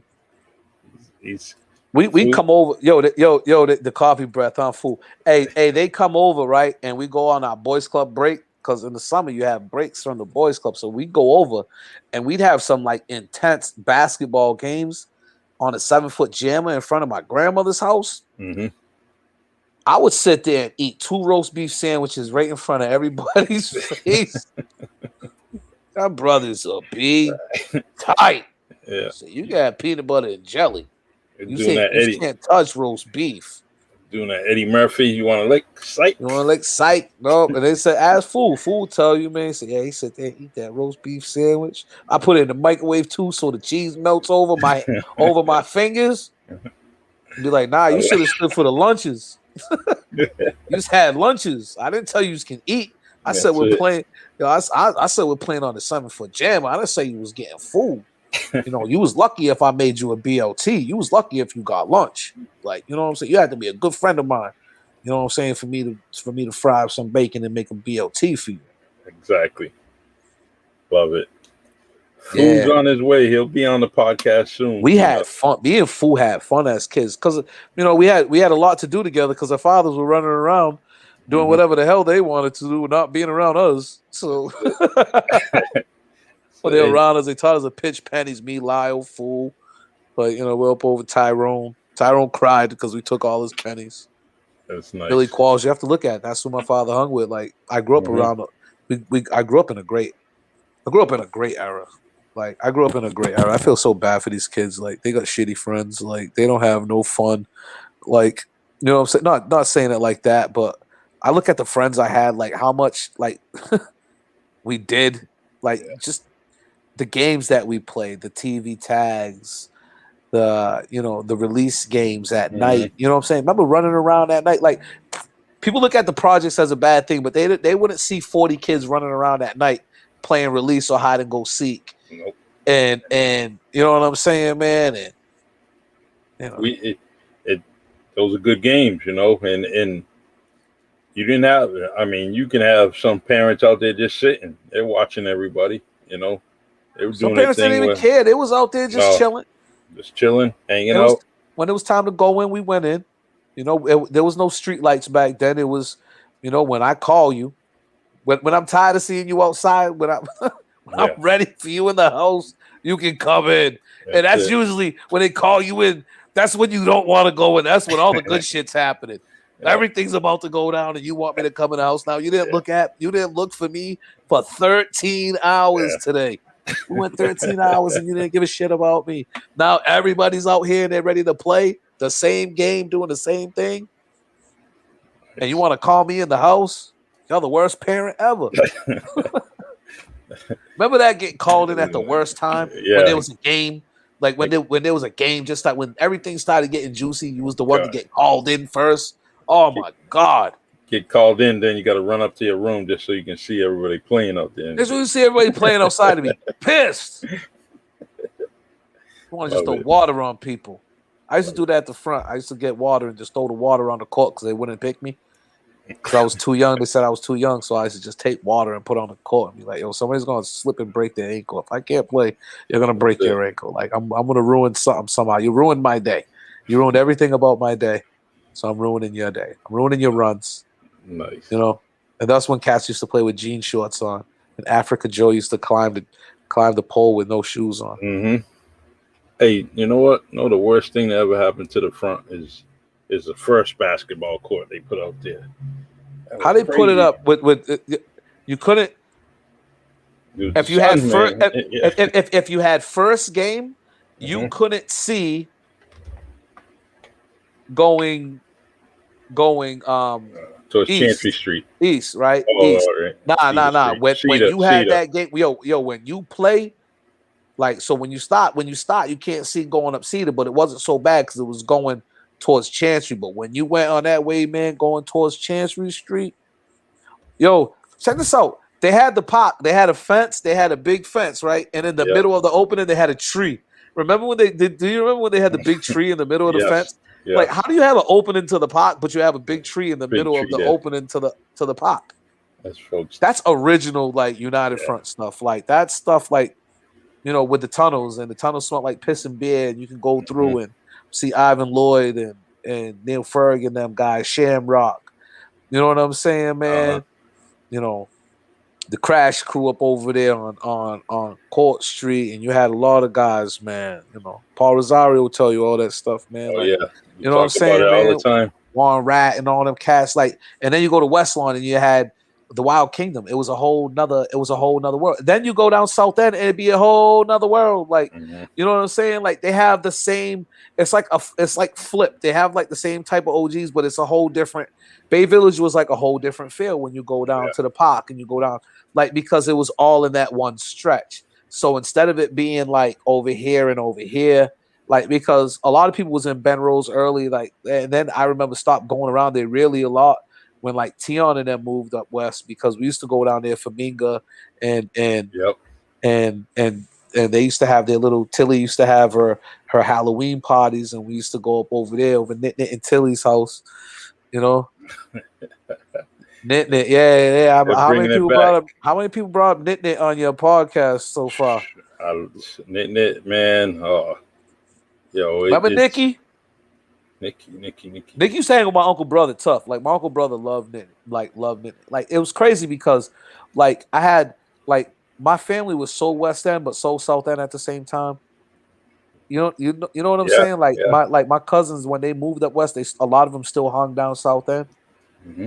You know what I'm saying, man? The Fergusons, like Blaine and Royce, and even Tyrone, and like even like David and Dougie and all that, man. Like they still like was a big part of what's going on. Like That's where Robbie grew up too. Yeah, that's where my father grew up in Bay Yep. Village. Like my uncles, my grandparents, my grandmother would tell me all the time, and my grandmother loved Bay Village. Yeah. Like all her best friends were still in Bay Village, so she would always go every Saturday. We go over Auntie Julie's to go get some manchoot. You know what I'm saying, man? Because she made bomb manchoot.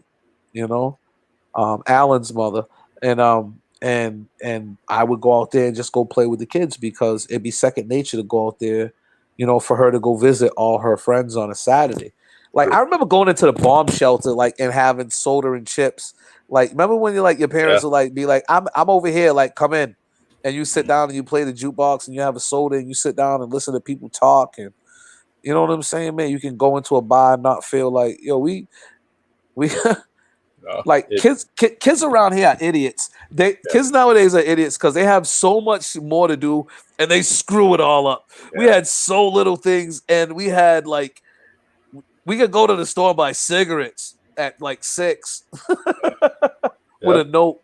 Yep. Let me see. We had like we didn't, you know, we had so many chances to do, like, so many people, like, you wonder why like so many things happen, but like a lot of people had a lot of chances to do way worse stuff than what they did, and they didn't. Like a lot of these kids right now are coddled like for so long and given everything for so long, and then they turn over to something different, and then they act like like you just have it so good, like don't mess it up, like, you know.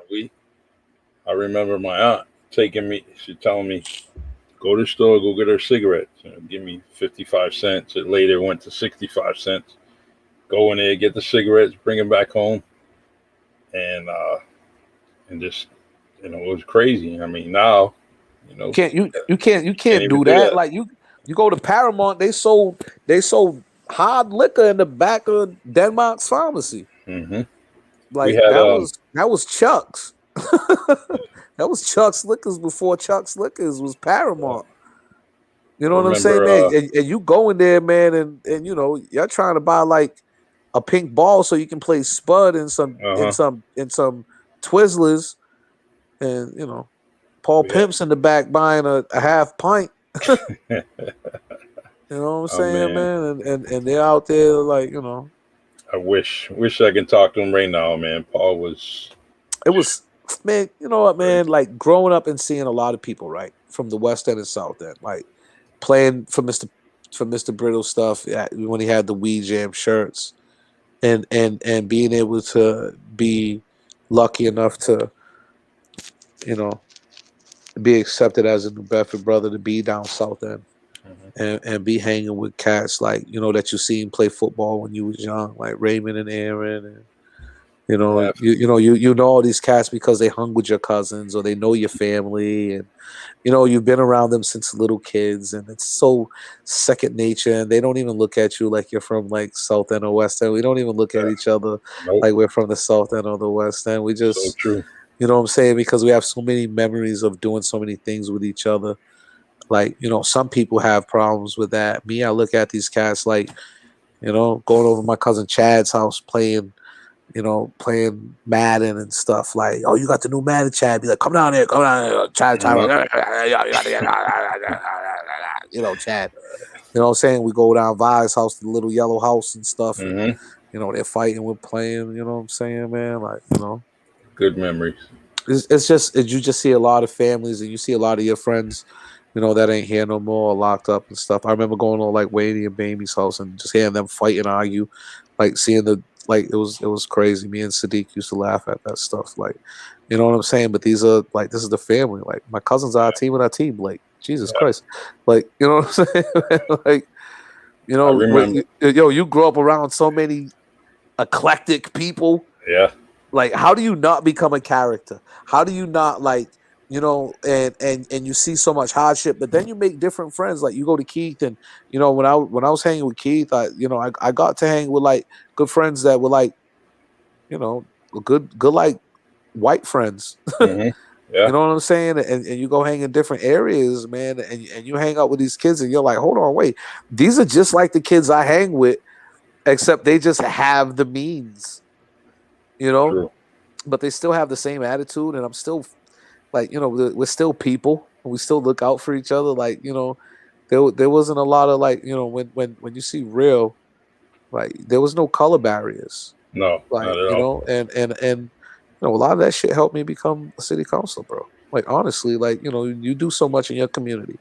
You know, you coach baseball and soccer and basketball, and you know, my stepdaughter had me coaching a bunch of little girls, and you know what I'm saying? For soccer, I never had a group of like just females, and you have to learn different things. And, you know, you have different people in different backgrounds, and then you see them kids grow up.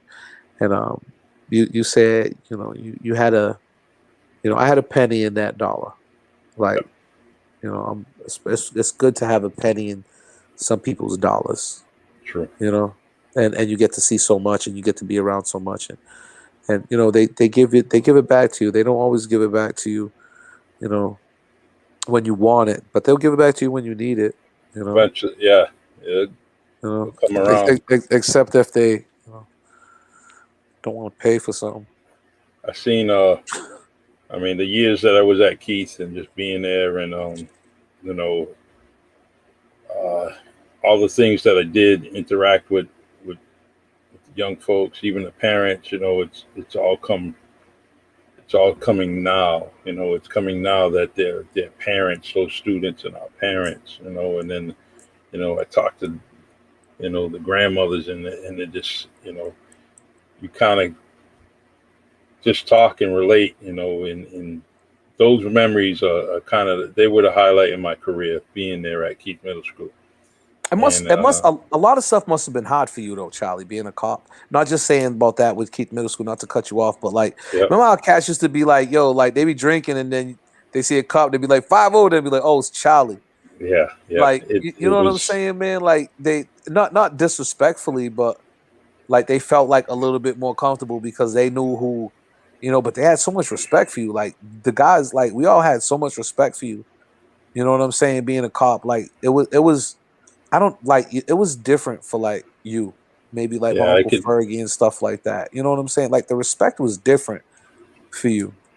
Yeah, I think the pressure that, especially with Uncle Fergie and all them guys, they had overwhelming pressure back then that was within the building, and it was real difficult to be kind of. There wasn't many brothers back then. No, and you really had to toe the line because it was so easy to let you go, and so they had so much pressure back then, where when I came on, those dudes did all the fighting and got us a lot of protections later on, so the police officer coming on then, when I came on, you could actually you can have your own discretion. You can be that person to go in and out of the community, talk to people, and just be your own little sheriff, in your own community. But I didn't take a lot of things too disrespectful. I mean, there was one incident where, somebody threw something at my own personal car, and that kind of pissed me off because, I'm saying, why are you throwing a rock at my car? Especially, I'm trying to help you not get a case, I'm trying to help you, be ahead of the game instead of getting a case and worrying about it because, but anyways, I'm very proud, very happy that I did it, but I'm very glad that I'm gone. I'm glad I'm not there any longer. And only because the way I was taught the police, I can't do it now. There's no way I could be able to do it now. So, but D, I just want to. I definitely want this to be another. I want us to have another podcast. Let's do it, man. And like I said, I'm starting my stuff up, and it's it's the podcast about everything and nothing at all. True. So that's what my podcast is. It's the podcast about everything and nothing at all. I talked to Fu and I told him, look, you come on and you just do what you want, say what you want, and really say, what's on your mind. And that's what I'm trying to get out of this podcast, along with, highlighting people. I just like to have fun, Charlie. You know how I am, man. Sometimes, you talk about so many things that, it gets kind of bogged down with what you do. But it's good to just have a free conversation and be who the hell you are. True. Sometimes, and let people see who you really are and what you do, and what I'm saying, let them in for a little bit, because you look at it, right? Even being like a counselor, man, I live here. I've always lived here, like, you know what I'm saying? Like I have the same I have the same problems as everybody else. True.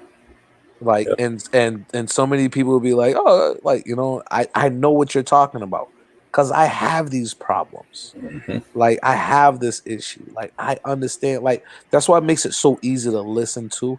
But then going back to being a coach all these years and dealing with parents this way and dealing with a lot of, you know, some really winners that you have to deal with over the years, man, it makes you understand what you do it for.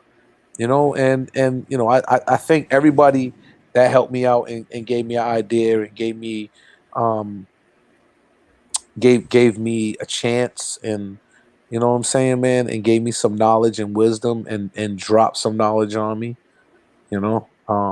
I think everybody that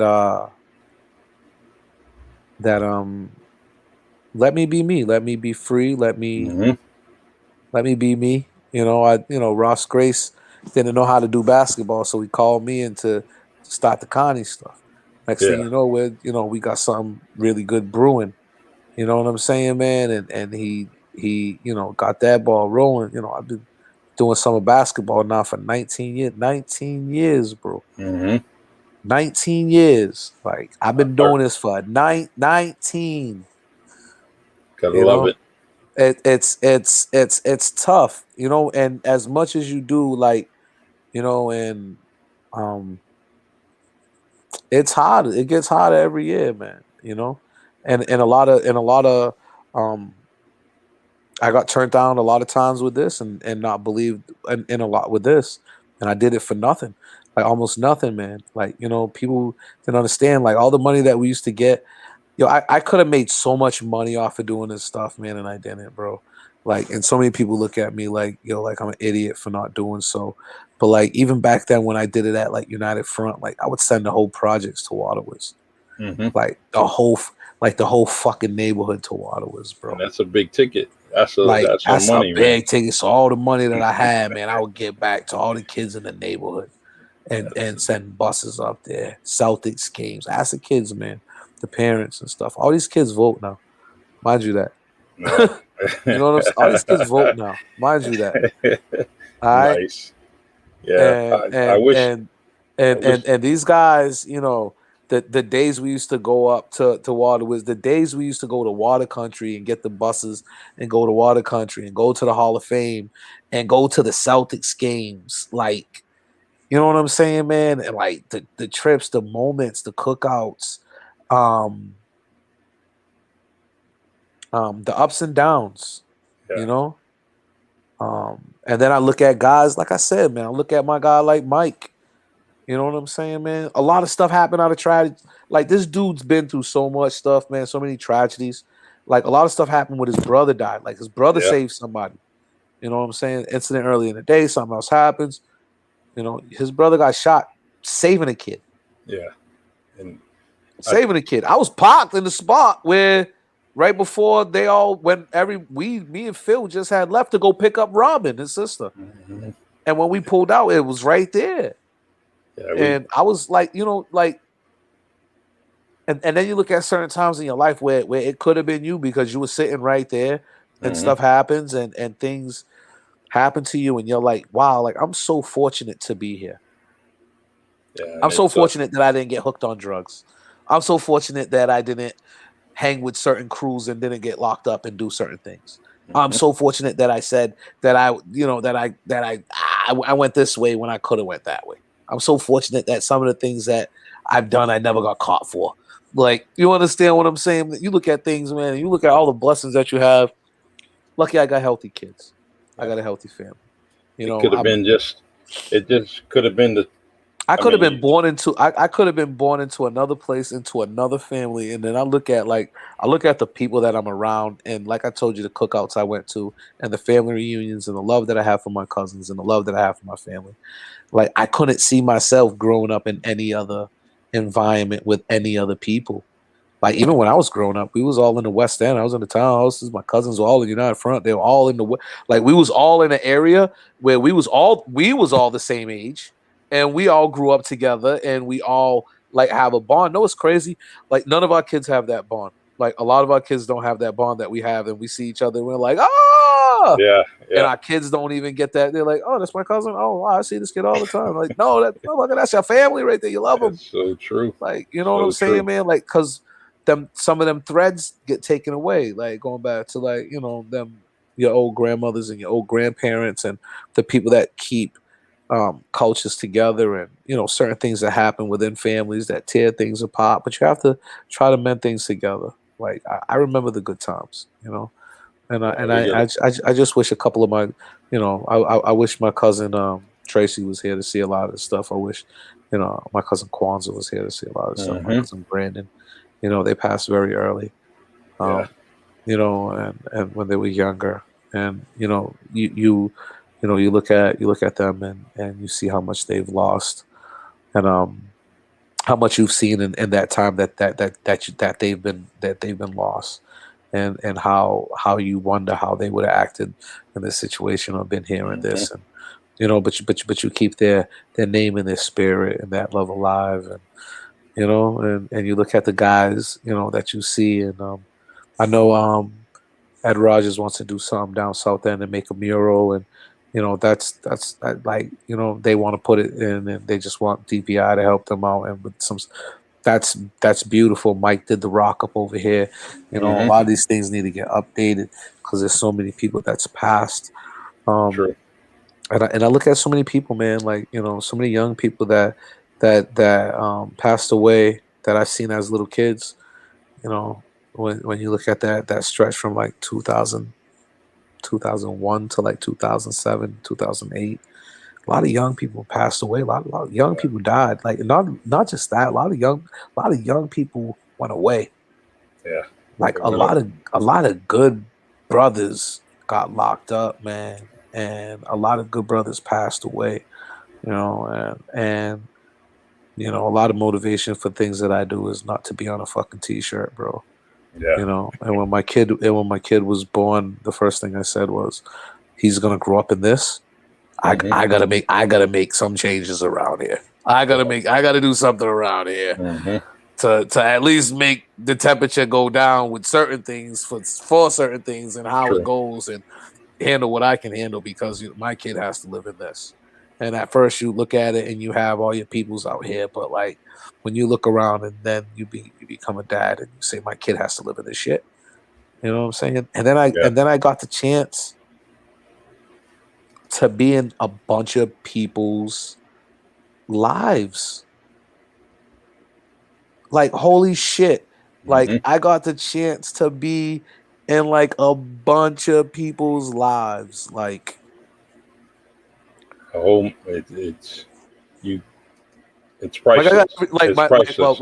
my phone is I'm on my backup phone right now, but like people call me like I'm information. Who's this hmm number? Like how do I get in touch with this one? How do I do this? Yeah. Like, you know, I've been fortunate enough to be tolerated enough by some people, um and loved enough by others, Yep. you know, and yeah, and you know, to live the life I have, you know, and you know, a lot of people hate me. I don't give a shit. Like, you know, Yeah. shit, you know, Let's they move hated on. Jesus. Yeah. You Yeah. know what I'm saying, man? Jesus got stones thrown at him. You think that people ain't gonna hate on me? So you can hate me all you want, you You know know. what, And man? if I'm I'm in still a gonna be here. I'm still gonna be yeah. doing shit, man. I'm still gonna be who I am.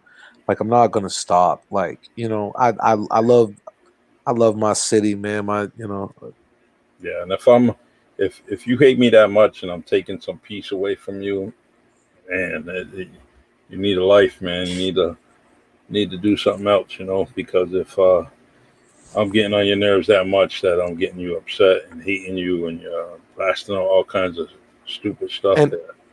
Yeah, and it's sad too sometimes, Charlie, man, because you don't know what others are going through, bro. true. Like like, you know, you see all the fun and games and stuff like that with me. Like I suffered through depression, bro. I still have moments I feel like that, bro. I still have like down deep like moments that I have to pull myself out of. Yep. Like, you know what I'm saying, man? Like that you go through in life. There's so many things that happen to me in my life that I ain't supposed to be here right now, Yeah. bro. Yep. Or you understand what I'm saying, man? Yeah, Like you look at exactly. the chances, man, like the third and fourth chances, like And it's you can have some man. You can you can go in any direction, and you can have many excuses why you went in that direction. You know, and some of the stuff that you're talking about that you went through, and, you got a pocket full of excuses you can give if you want. And you choose not to. You choose to just say, hey, why? yeah, it's Why? Like, we all have chances. Like, I could have made so many different things. And there's so much, don't get me wrong. There's so much that, yeah, like when you get down with people, there's a lot of people that can help bring other people up too. There's a lot of things that can help bring you to an area that you need to be, that you could be in, that you could be better in. There's a lot of people that that have it that don't want to see anybody else have it. mhm, There's so much. There's a lot of people out here that have everything and are the biggest haters in the world. true. And won't put somebody else on to anything. Be like, "Oh, I got it this way." Like nah, man. Like we all need a helping hand. Like we all need, and there's certain things that people would get into, and you would think that certain people would look out for you. You would think that certain people gave a shit, but Hmm. nah, Nope. Hey, sometimes hey, but you keep doing what you're doing.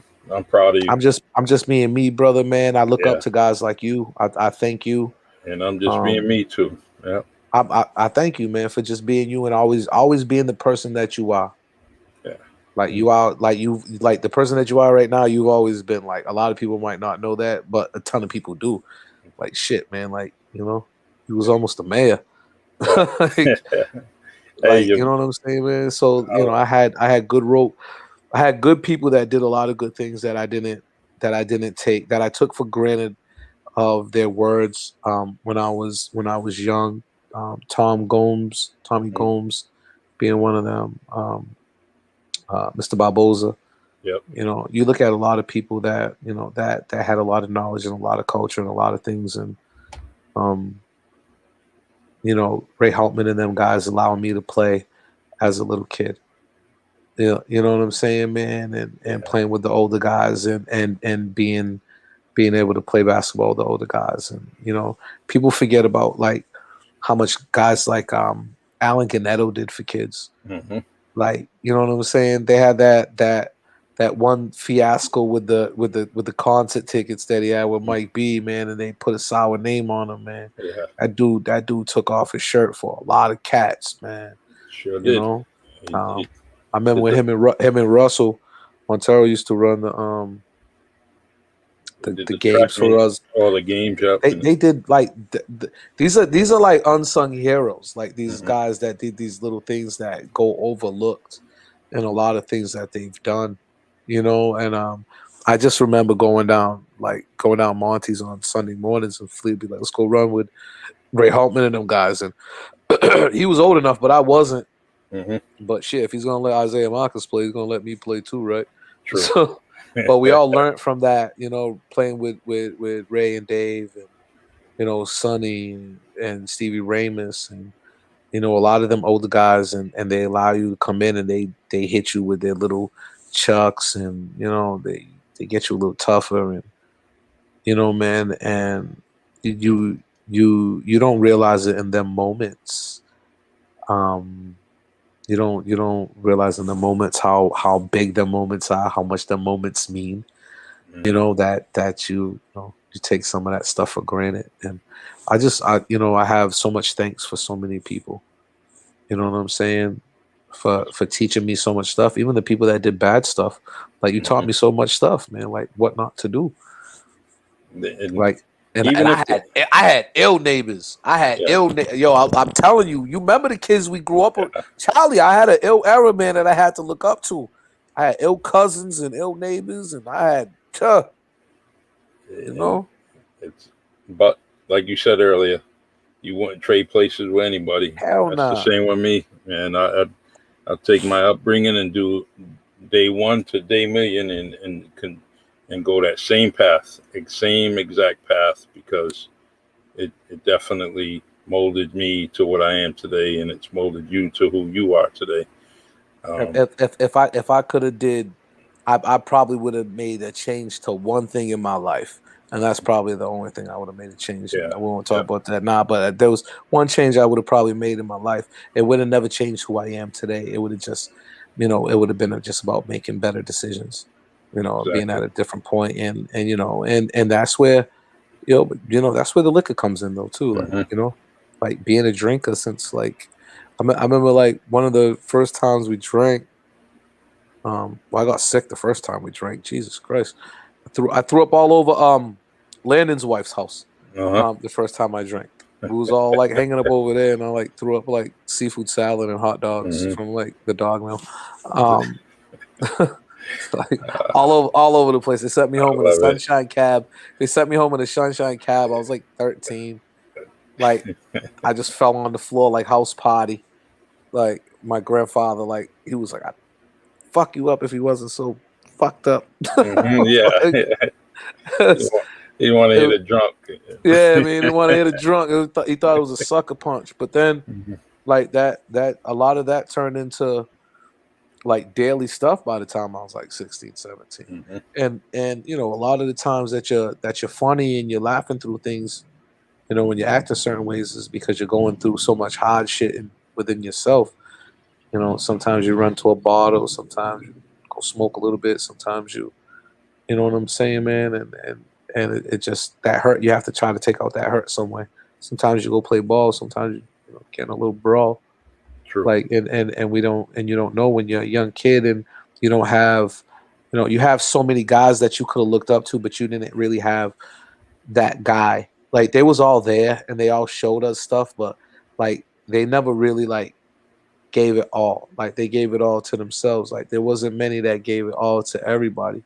And I wish I had a me, and I tell my kids most of the time. Sometimes my oldest son Derek, like he don't like to hear shit that I have to tell him because he don't. I think he don't want me to be right or whatever. He just wants to prove that like whatever I'm saying is wrong. But I tell my kids I'm your best asset, bro. Hmm. Yep. I tell a lot of kids that I work, like, I'm your best asset. Like I'm not. We're on the same team, man. Like you know. Sometimes what happens is like, especially you, as you were a coach, but a lot of things you were saying as a coach was exactly what the parents were saying. The kid just Yeah. needed to hear it from you, just from Yeah. another man's mouth, or another mentor's mouth. And that may be Look how something many. that little Derek may need. He may need to hear it from someone else. Oh yeah, he hears it, so he gets it now. But like he needed to Yeah. hear it at that, at certain points he didn't want to hear shit. But he gets it now. But like but when you're talking to these kids too, like, and they understand your story, and then a lot of the times they see you, Yeah. they see you change, and they see how you walk, how you talk, how you change yourself, how you're one of them, and uh could end up navigating your way in a different way. You know what I'm saying, man? There's so Yeah. much. I hear you. There's so much. There's so many gems in this city, right? Rocking Hmm. coined the term "secret city." Rocking Yeah. coined the current term "secret city." It wasn't because of the no snitching or none of that. Secret city was because there's so much talent in New Bedford and nobody knows about it. Hmm. It's like a secret. That's how the term came up. So like how the fucking media turned that whole shit on this no snitching stuff and all this stuff and their secret city and they're saying this and they're not that. That had nothing to do with how the term came about. Yeah. You understand what I'm saying? But that's so many people being so far removed from reality and what goes on in the street that they see these things and then they hear this and then they try to put that with that because it sounds good and then now we're gonna make this the tagline about it. Like so. Well, that's something I've been talking about for the last few weeks, and just need people. We need to tell our own story, because if we let others tell our story, it's going to change. It's going to be different, and it's going to be the narrative. So if we're not telling the story correctly, um, and since Rock came on, we were just special. We were talking about a lot of things, and I revert back to that podcast a lot because there was good conversation with it. And like you and I, our conversation on this podcast, I'm going to be sitting in my car just listening and just kind of, going over everything that we talked about again. And but I just I like this conversation. I like what we're doing, but Yeah, we gotta continue to tell our story. I'm a different dude, Charles. Yeah. we, we just gotta keep Hey, telling yo, our Charlie, story. you always say that to him, right? Because remember when Lee was in Beat Street, man, and they was like, yo, man, but Charlie was like, I don't know, man. Bronx Rockins. Hey, I saved that video tonight, man. And he's walking across. He's like, "Yo, hey, yo, Charlie." And he starts. Mr. Freeze is in the background and stuff like that. They're over there locking. I should have added it to this podcast. I have it. I should have added it to it. Yeah. Bad host. That'd be good. Yeah, Lamar's right that because they want to label as a gang so bad. That's how money got into the city. True. That's how a lot of things happen. That's how they got a lot of money and a lot of these grants and a lot of these programs and a lot of shit that's going on that a lot of people, keep coming in, man. Coming and the money keeps rolling. The money keeps rolling, and if you say it's a gang thing, you couldn't get certain monies if it wasn't labeled like that. So now we're gonna and now and these kids fed into it. They sure did. They fed into it, but you keep on feeding them the same thing. Eventually they're gonna digest it, and it's not digested the same thing. There are not a lot of bad people out here. There's a lot of misled people out here. Mm-hmm. There's a lot of misled people, but there's a lot of misled parents, and then there's a lot of good parents that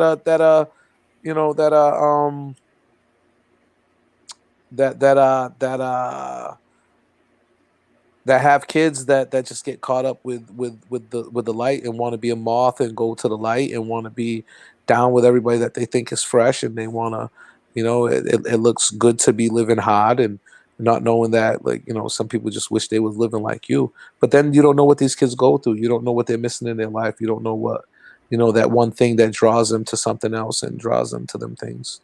True. All right, D. Well, I see your brother talking a lot of trash up over here. I was trying to stay quiet. Yeah, I was trying to KP. Yeah, he's trying to give you that Samuel Jackson award, but there ain't nobody worse than him. So, I don't care what he says on this podcast. The Samuel Jackson award definitely goes to Kevin Perry. Wow, what's the Samuel Jackson award? He swears a lot, so he's. Oh, do I swear a lot? I didn't know it was a family show. Oh, I don't know. Is it a family show? This is a good conversation, man. I don't care. I'm sorry, man. Like it just comes out like that's the one thing I have to change about myself. Hey, that's like the one thing I have to change about myself. Like I don't know. We're just being us, man, and that's the way I want it. That's what happens. That's what happens when you're like. That's what happens when like your mother has no clue what she's buying tickets for, and you're in 6th grade, and she gets you and TJ Goodine tickets to go see Eddie Murphy Raw at the Dartmouth Mall, and like buys us tickets. We want to go see the Eddie Murphy movie. Like it was making all trading places and all that stuff. Oh, go ahead. I said, yeah, it's like Beverly Hills Cop. She said, what are you going to go see? Eddie Murphy. That's it. That was it. What is it? I don't know. I think it's like Eddie. It's like Beverly Hills Cop, but it's Eddie Murphy. And then and yeah, she bought me and TJ tickets, boy, and I soaked that up, boy. It's like getting your grandmother to rent you Delirious when you're a kid. Man, I rent this. What do you want me to rent when I go to the store? I want you to rent this, and this. Okay. Come home. You watching that now? Nah, I'm watching that with my friends. Like, and that was it too. I had a good set of friends. A lot of my friends that I grew up with on Park Street too. There was a bunch of good guys. Awesome. Till a couple of them got in their feelings, but that that's for another story. Well, I definitely want to have another story, and we're definitely Let's gonna go. have Oh, to come do this on, again. man. You come on And my show too, man. And I would love that. because I don't give away the Samuel L. Jackson Award on my show. I am the Samuel L. Jackson Award on That's my right. show. That's the Samuel L. Jackson show. Yeah, You know what I'm saying? We're gonna get Fufu up on there because Fufu's the best. yeah. Like, He's and you know, I you know what's funny? I got a couple of conversations with some good brothers and stuff that I can't put out because they don't want me to put it out. uh-huh. And I had one conversation with my sister that was really good, and I really yo to death. It's, but listen, listen Hmm. to podcasts because when you start drinking and you're arguing with your friends about everybody, yo, but listen, like Yep. so that's why it's that, and so we're gonna get this popping, and shout out to Mikey and Justin for doing their thing downtown and getting their Yeah, studio going. And they're a gonna. lot of people doing things, man. Like, Lamont got his radio show and Hmm. is doing a lot of things. You got guys like Jules and stuff at 94.5 doing a lot of things. I Yep. remember we used to get pissed off at Jules when we used to find out Jules was the DJ. Like, I Hmm. remember we used to go to pies and they used to be like, Julian's here. Ah, like, but when he first That's my started and when man. he was and he persevered. Like Hmm. that's like stories like that. Like when when you start something and you're not great at it, but you stick to it and you become really, really, really good at it. Yeah. Like those are like the best stories to like, I have a lot of guys, man, like stories for day like we can go into like, I know it's getting late, so we can go into like different we can Jules. Like I told you the story before, Julian. Like I told you the story before. Like how much like we used to be like we wanted. I thought we thought we was getting Wall G, Hmm.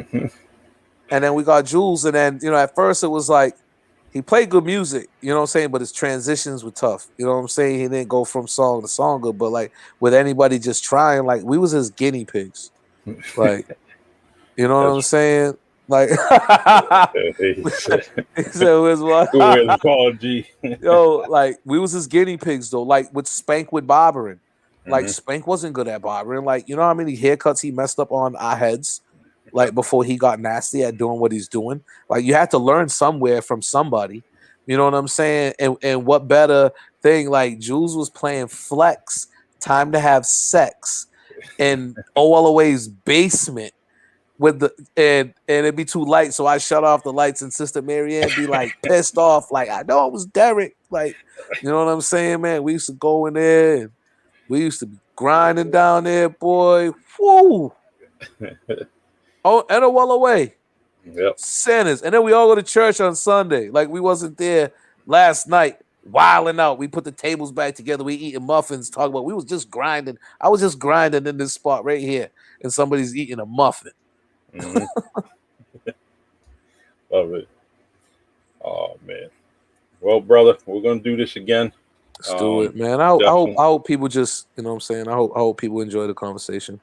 Yeah. Keep doing what you do, man. Keep doing what you do, man. I'm I'm gonna gonna keep doing it, and you keep doing yours, please. stop. I would love to go on your show, and Now we're getting it popping.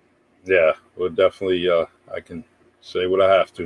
It's gonna say, yo, but listen, Yo, but Charlie. listen, It's gonna be yo, but listen, Charlie. that's it, man.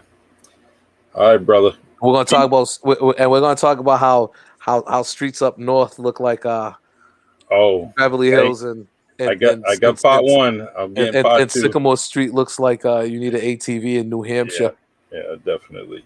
to I don't know, drive man. down. It's crazy. But Go it ahead. was a good, clean conversation today. Next time we can have some drinks over this conversation. True. Not the black ice though, because the black ice had me skating one time, man. Oh boy. Hey, I didn't realize I drank the whole bottle, man. Those are the tough days, right? At least you ain't driving after that. Yeah. Well, if I fell down, it was gonna be on my own rug. Michelle would just step right over me and say, oh, "You're gonna sleep there for the night." Yeah. But I think Aaron hates when I because I snore like a grizzly bear. oh yeah. Yeah, Shake, like a shake, bear. shake the whole house up, man. Yeah, I have no problem doing that, man. Like, you know what I'm saying? But but that's the thing. Thank you for having me, Charlie, man. All right, brother. It's you need me, give me a holler. You got my number. I got your number. There's no reason why we shouldn't keep in touch with each other. And like I said, I'm gonna give you part 2 on those roads probably tomorrow. So I'll send it to you. Thank you. All right, brother. That's the Really Roads Charlie podcast. Yeah. The bat phone. That's when the bat phone rings. And and people out there, like I said, man, just because out in my ward, you're in my city, man, anything I can do to help anybody, and and before we leave, I just want to tell everybody, man, we all go through tough times, we all have hard times, we all make great decisions, and we all have good times as well. Stick together, stay positive. Let's have a little bit more positive dialogue going forward with each other, man, so we can get this thing rolling. There's a lot of things coming down right now with this railway and a lot of the buildings that they're changing, a lot of stuff that's happening in the city. The gentrification process and how it goes, man. We really have to get people to get up on their P's and Q's within the next 5 to 10 years, so that we're not pushed out of our neighborhood and we're not pushed out and our culture ain't killed.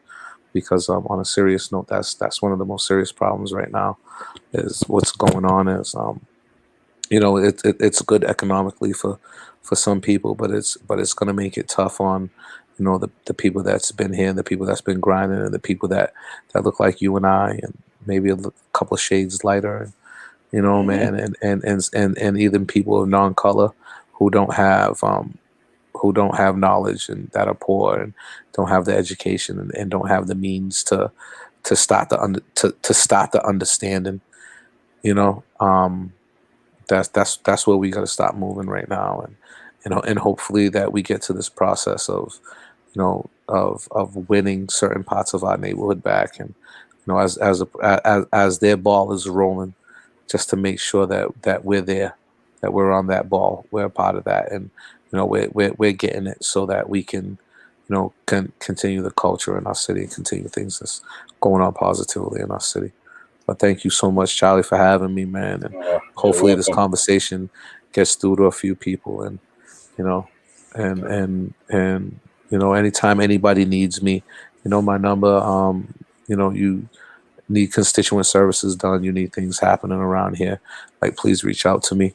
And the only thing I can say is, I can't promise you I'll get everything done, but I'll promise you I'll try.